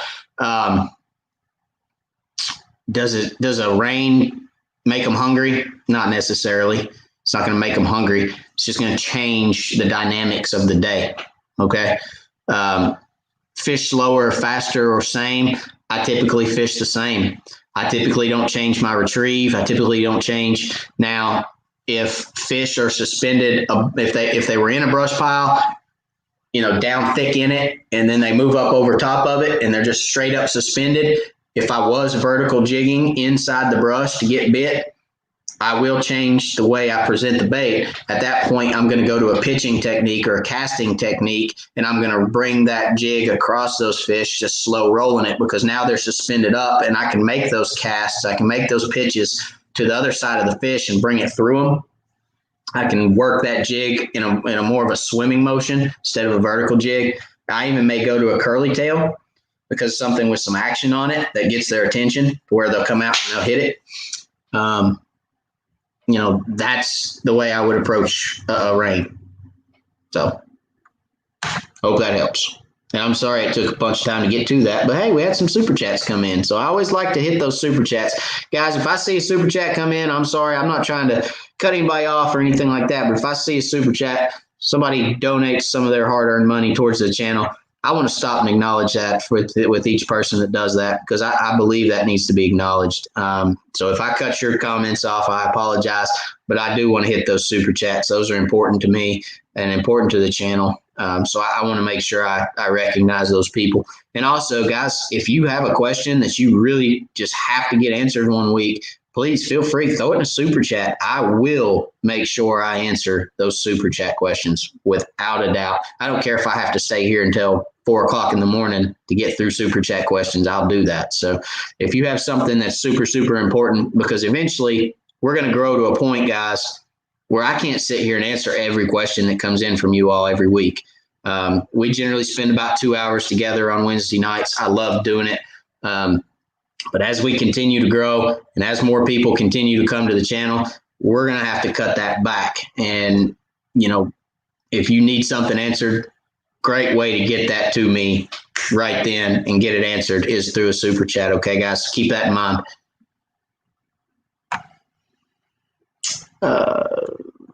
Trent Huber. Oh, here's a moonface question. I've been wondering, where are the moonface questions? You follow the moon phase for fishing. What's the best phase to fish? The best phase to fish is when you can go to the lake. Okay. Am I a believer in moon phase? To an extent, yes, I am. Okay. Now, with that being said, do I believe moon phase is everything? No.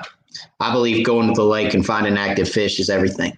But I also believe that moon phase drives feeding patterns to a certain extent. Now, can you get a crappie to bite if he's not hungry? Yes. We've done it. I've done it a million times. You guys have done it and not even known it. You've caught fish that weren't hungry.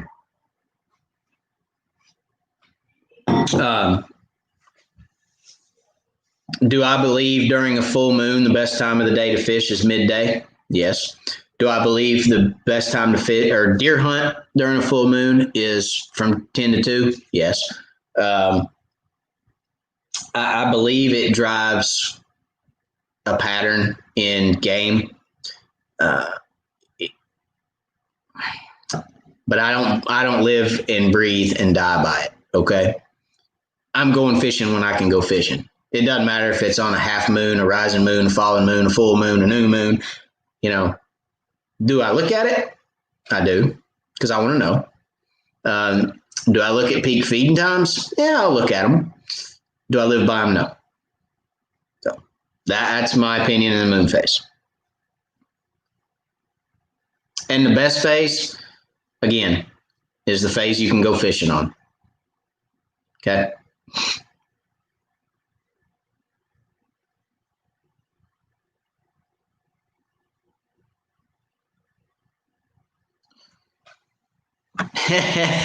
Josh Sanders. Good try, Ashley. And that's coming from his partner, guys. That's pretty cold. That's pretty good. Sometimes I got to leave it up to you guys. Sometimes I do. you guys will get a better, or you'll get a more of a sense of accomplishment figuring that one out than me giving it to you. I truly believe that. And I know you can do it. I know you guys can. I'm going to say it again. I know you guys can do it.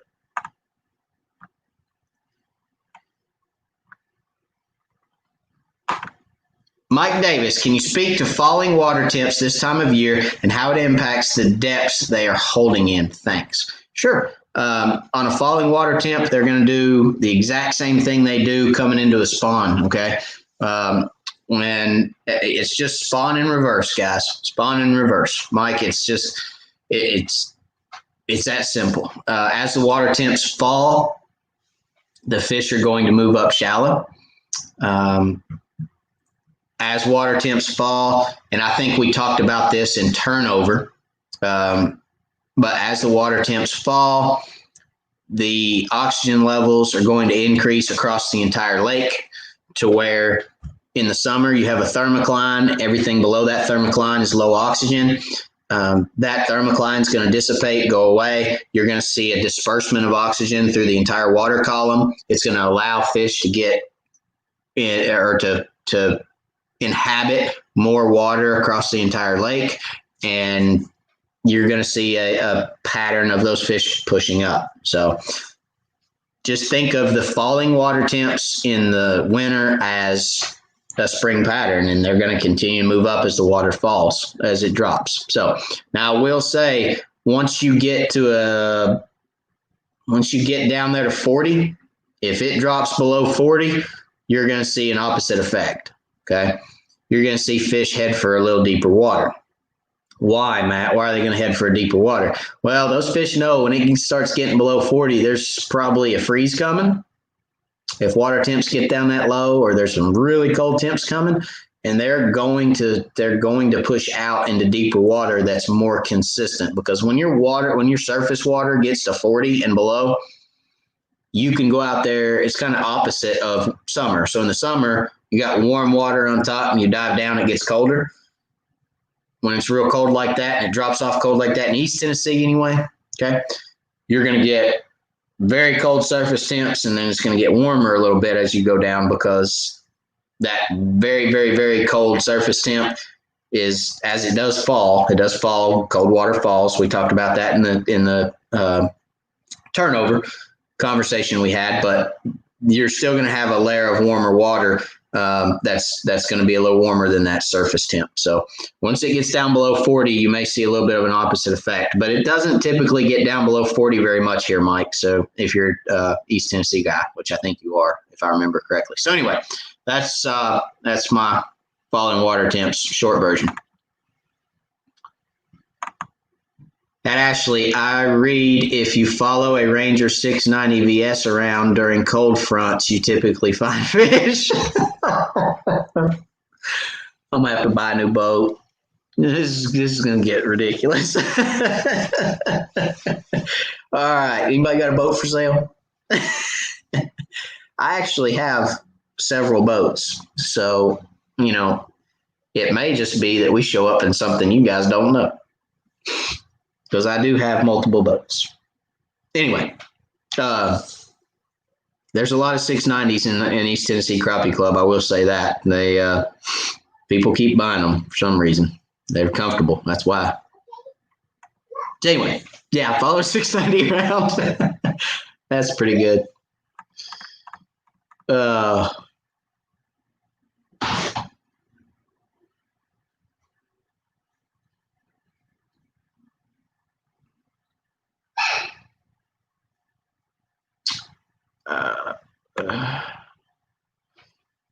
I didn't lose my spot, guys. I'm just reading some of y'all's comments. Uncle Bill said they had 3 feet in a week. I'm guessing rain. 3 feet in a week changed the pattern on Waco. I'm sure it did. I'm sure if we had 3 feet of rain here, it'd probably put some of our lakes out of their bank.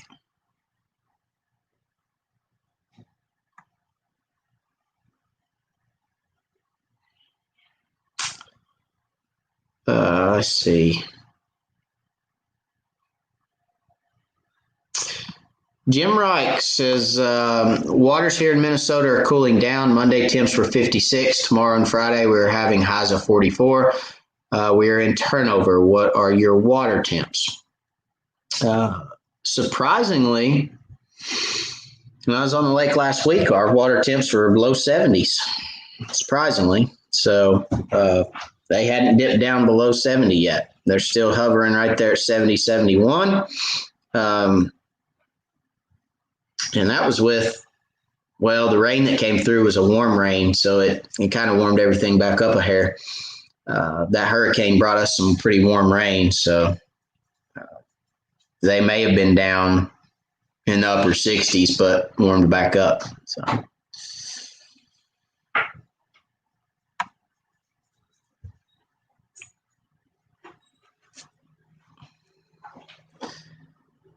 Jim Ricks, Rikes or Ricks? I'm not sure if I'm saying that right. It may be Rikes, maybe Ricks, but ice fishing coming soon. That's one thing I hadn't done. That's one thing that I'd really like to do. I'd like to go ice fishing at some point in my life. I hear it's like no other. I hear it's a lot of fun. I think the biggest thing is you've got to be in a house with a hole that's got fish underneath it. Obviously, you got to be where the fish are. But yeah, I've heard it's a lot of fun to sit out there on the ice and catch fish. My fear is going through the ice. You see all these horror stories, people going in and trucks going in and all this other stuff. I don't know.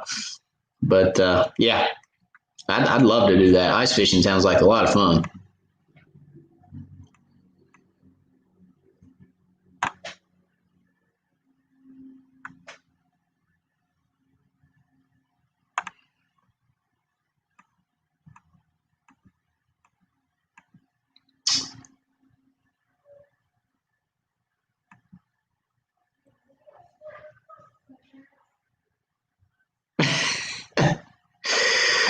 Crappie Man 20 Texas. Sarge, why does he only have the pumpkin and chartreuse when we both know where bonehead baits are made?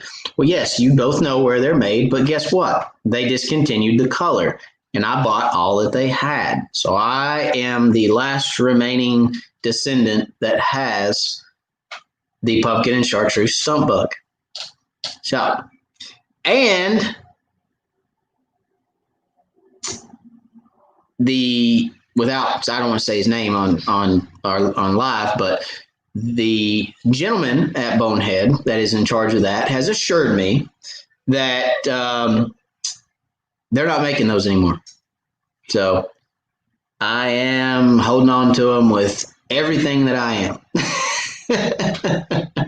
But I am having conversations to try to change that, and we'll see. I don't know whether it will or won't. I don't know what that looks like future tense, but hopefully we can work something out. So Crappie Man, stay tuned because I'm doing my best. I'm trying to work the wired magic, and we'll see what happens. Robert Johnson, thanks for helping everyone. You're welcome, and thank you for the super chat. Thank you for helping me. I love helping you guys, and thank you for helping me, Robert. I appreciate it. Thank you for the super chat. That will go a long way for the channel, and I appreciate it, and it will go right back into crappie fishing, buddy. Thank you, thank you, thank you.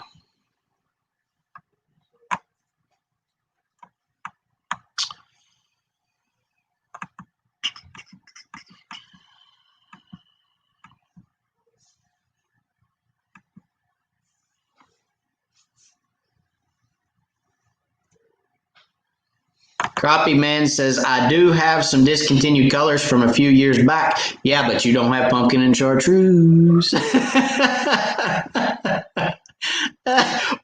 poke, poke. Poke the bear. That's funny. Andrew Alonzo, how does the club work? Good question. So, you don't have to be a member to fish the tournaments, guys. You don't have to be an East Tennessee Crappie Club member. You can fish not being a member, but it's $60 a boat if you're not a member, okay? $35 a year for the membership per person. If you fish with a spouse or a dependent child, then they're covered. Your spouse and your dependent child are covered under your membership.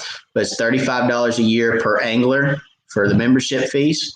And then if you're a member, the tournaments are $35 per boat. You can have 2 anglers per boat or 2 anglers and a dependent child. Our goal is to get children into the sport of crappie fishing. So we allow you and your buddy to stay partners and fish with one of your kids.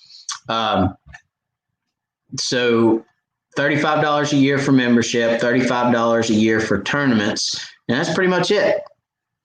Show up, have fun, enjoy the club, enjoy the people. We have generally, I'll tell you what, Ashley and your name just left my mind. I'll get it in a second. I promise. Ashley and Josh. Sorry. Ashley and Josh were members of Wired for Crappie. They've been with Wired for Crappie since Wired for Crappie was Wired for Crappie. And I challenged them to come to a tournament, Andrew. I said, if you guys show up, I'll pay for your tournament. And I did. So the hardest thing with our club is getting people to show up. If people show up, people stay. Once you get them to show up, they see the atmosphere. They see how everyone's willing to help. They see everything that happens with the tournament. They have so much fun. They generally stay. Getting them to show up for the first one is the challenge. So a lot of fun, a lot of good people, great group of guys. Everyone's open. Everyone's willing to chit chat, talk, help you out. You know, it's just a really great group. So East Tennessee Crappie Club has a Facebook page. It is East TN Crappie Club. We have a Facebook page, and it has all the information for the club. It has the schedule, which is on top on the board or a banner. The banner photo has a schedule on it, shows all the lakes we fish. It's just a really good time. It's a blast. Everybody looks forward to it every month. We really do. So lots of fun.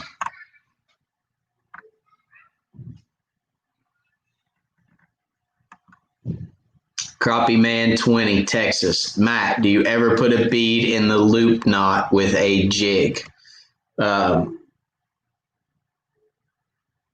I do not.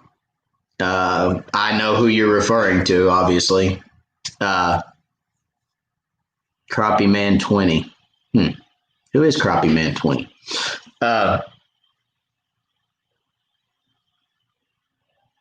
No, I do not. But, it adds color.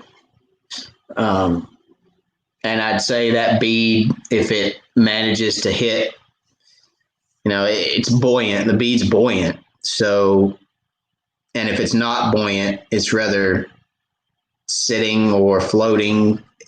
I don't know that it's gonna cause a whole lot of a rattle.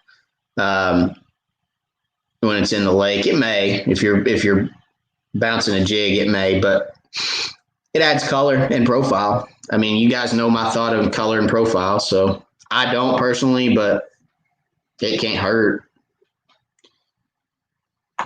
Let's see.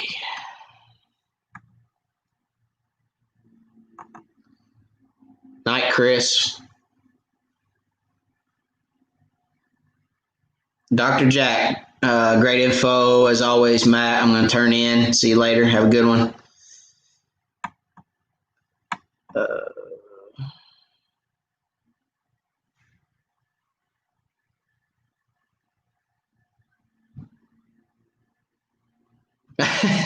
Slapbuster. So Matt, so what you're saying, Matt, you can't talk to me no more, man. Man, I can't fish worth a dang. What if I got a very important question? I think Slapbuster is referring to me saying that at some point I may not be able to answer everyone's questions. Guys, we continue to grow. Slapbuster, to answer your question, yes, I can still talk to you guys. I'm not saying I'm not gonna be able to talk to you guys, but at some point, it's difficult for me with my kid. My son's been beating on the door of my office for the last 20 minutes, and my wife's out there trying to corral him to make sure he doesn't bust in here and take all my attention away. So, but at some point, I'm not going to be able to sit here for 3-4 hours and answer questions every week for you guys. And we're going to grow to that point. We're going to grow. Wired for Crappie is continuing to grow. There's new people on here every week. There's new people going to keep coming back. So Slabbuster, all I'm saying is the super chats that come in, without a shadow of a doubt, I need to acknowledge the people that are supporting the channel that way. I'm not saying I'm not going to answer questions. I'm going to continue to answer you guys' questions.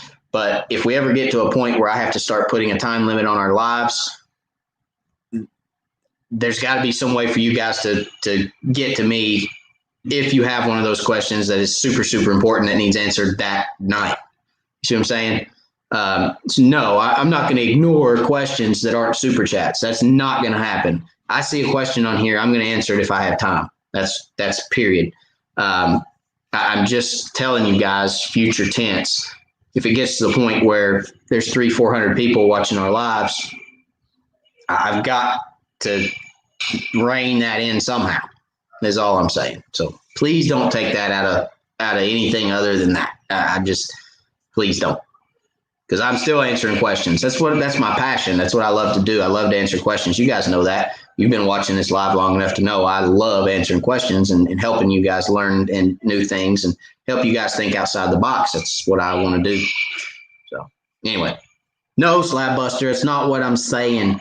Put words in my mouth. Fake news. Fake news. I just minimized my screen. I thought I killed you guys. Oh boy, I thought y'all went away for good. Anyway, all right. Jim Rikes, I have a 690 Ranger. These are great rough water boats. I guide Minnesota fishing from the Twin Cities to Millie Lacs. Jim, if you ever want to get rid of that boat, call me. Get my email. Holler at me. If you ever want to get rid of a 690 or know anybody that wants to get rid of a 690, Jim, hit me up. I want my hands on every 690 I can get. So info@wiredforcrappie.com. Shoot me some info. Any of your buddies up there in Minnesota have 690s and want to get rid of them, hit me up. Please. But I love my 690, no doubt. Best open water boat you can buy, without a shadow of a doubt. I wish they'd bring it back. I wish they'd bring it back and make it exactly to a T like they made it in 96 or 99. I wish they'd bring that model back, the 690 VS. I've got the VS, Jim, which is 96 to 98, actually, I believe. 96 to 98, which is the 690 VS, which is the model that has the built-in jack plate in the back. The regular 690 is a straight back. It does not have the V and the jack plate built into the back. That's the one I have. I have the VS, which is the 690 was made from 90 to 95. And then the VS was 96, 98. So love it. Absolutely love it. I wouldn't trade it for anything. I really wouldn't. I'll keep that boat until it falls apart. And it may fall apart next week, but I'm going to hang on to her. I love her.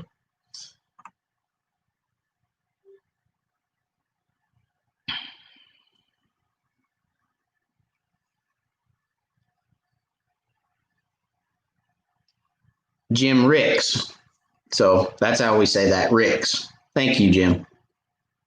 Sorry if I've been saying that wrong. I don't think I have. I think I've been saying Ricks, but nonetheless, Jim Ricks.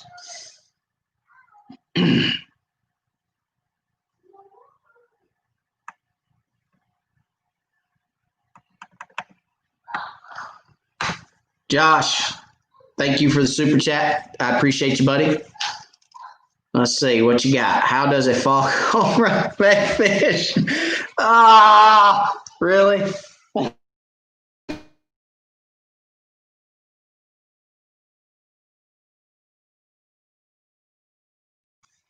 right.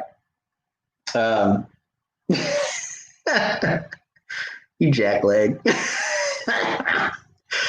Oh, man. I appreciate you, buddy, very much. But you know I'm not going to answer that question right now. All right. What we're going to do I have a pen in here? Oh, man. That's too funny. Calling my bluff. I don't have a pen. All right, Josh. So, any kind of change.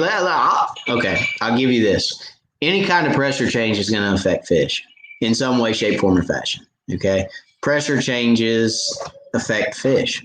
I'm not going to tell you sure as the world as I tell you how or what to do there. Something might change. When there's a large pressure swing like that, honestly, you've got to feel it out and see. Because look, this is East Tennessee, Josh, and you guys are going to tell me I'm dodging the question. I'm not dodging the question. The weatherman can say it's going to be 30 degrees, and it turned out to be 42. The weatherman's going to tell you it's going to be the largest cold front in the world come through Thursday night, and it'll be Friday midday before it does.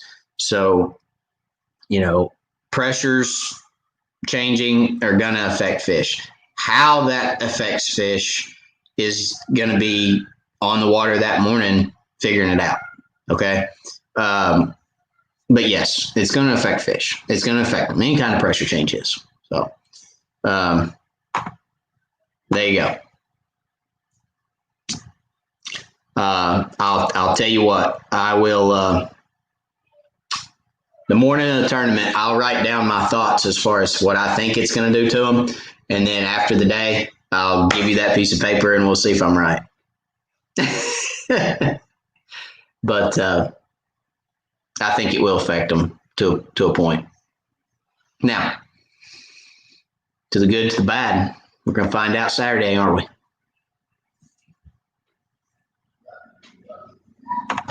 I know you're messing with me. I'm messing with you. I know you are. That's okay. I don't mind being messed with. Hey, I can take them. What? You want in here? Okay. Just a minute.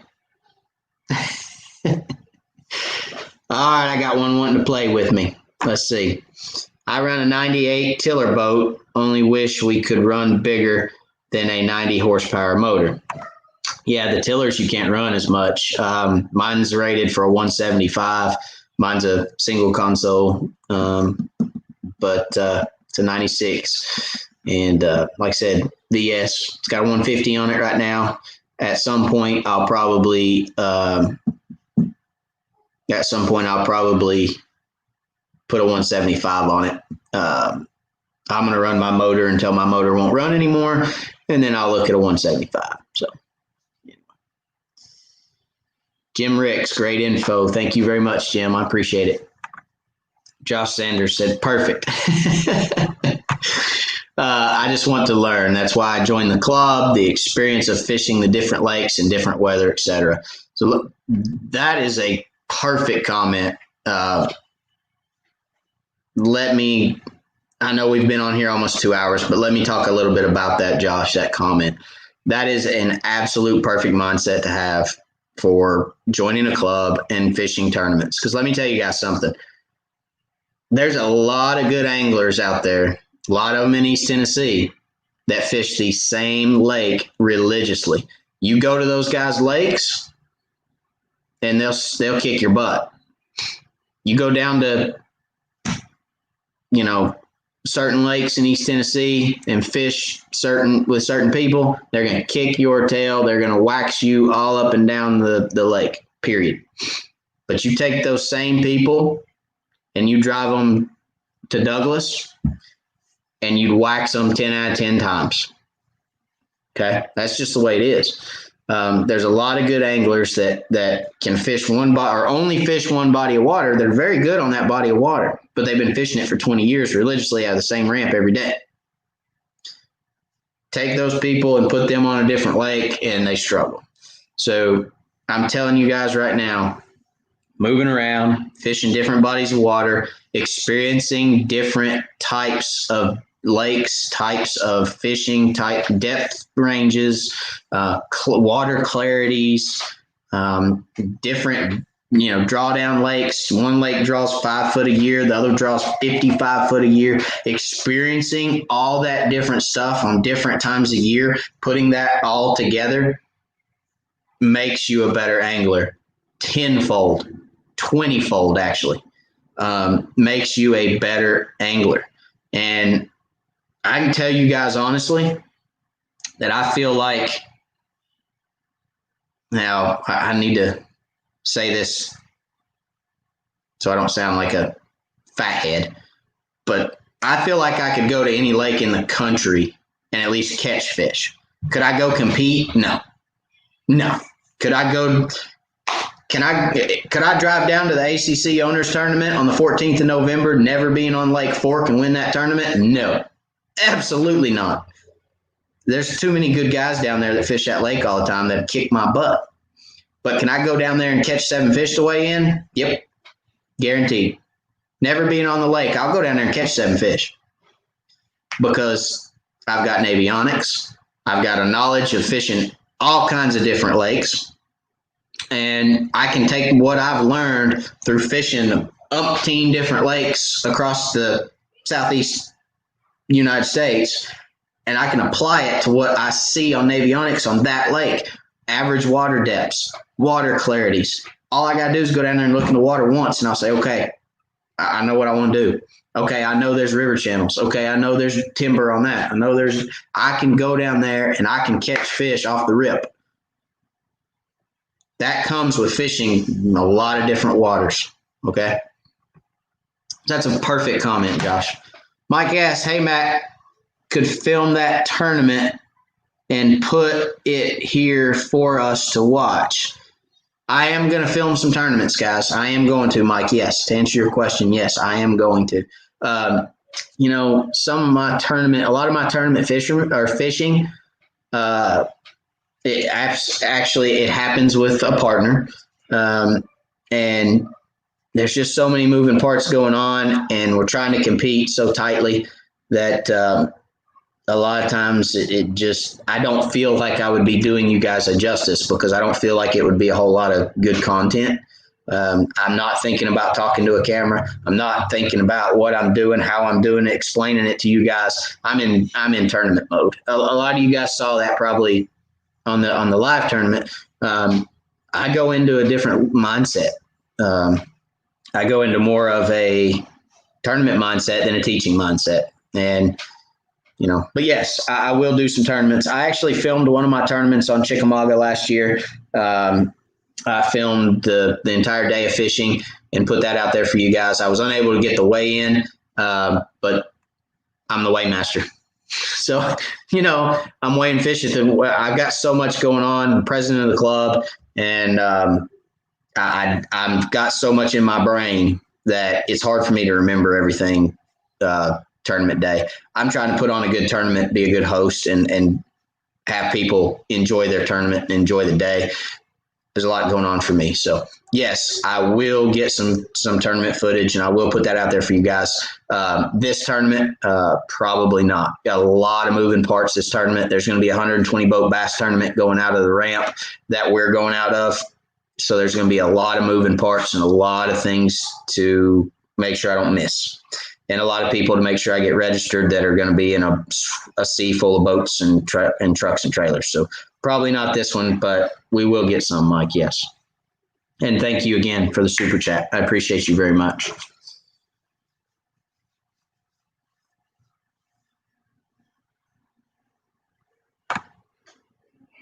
All right, let's see what we got.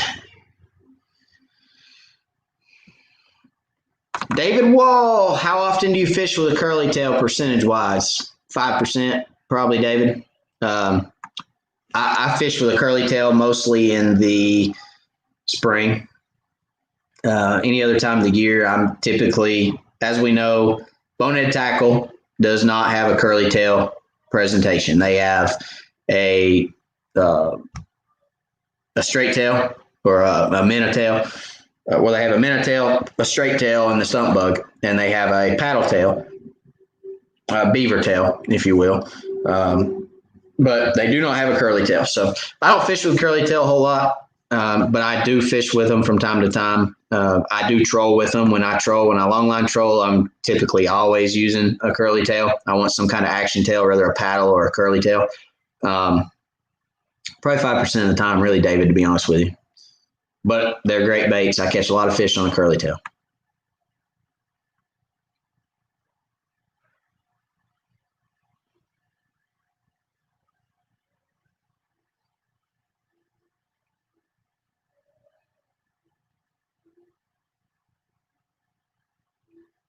All right, guys. Looks like I'm to the bottom of comments now. I appreciate you guys for being on. We're going to call it a night. We've been on a little over 2 hours, which is typically where we're at. We typically sit around 2 hours. So we're going to let it go. But I appreciate y'all for watching. Thank y'all for being a part of the channel. Thanks for all you guys do for the channel. If it wasn't for you guys, there would be no channel. It would just be some dumb guy sitting here talking to his computer. So I appreciate you guys watching, and I appreciate everything y'all do.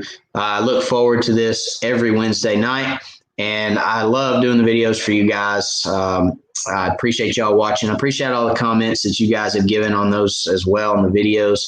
Love everything that we're doing. So hopefully,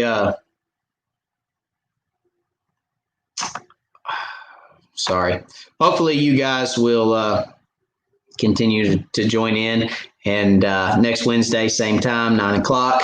Video this week coming out. Looking forward to that. So I appreciate it. And you guys have a good one. As always, God bless.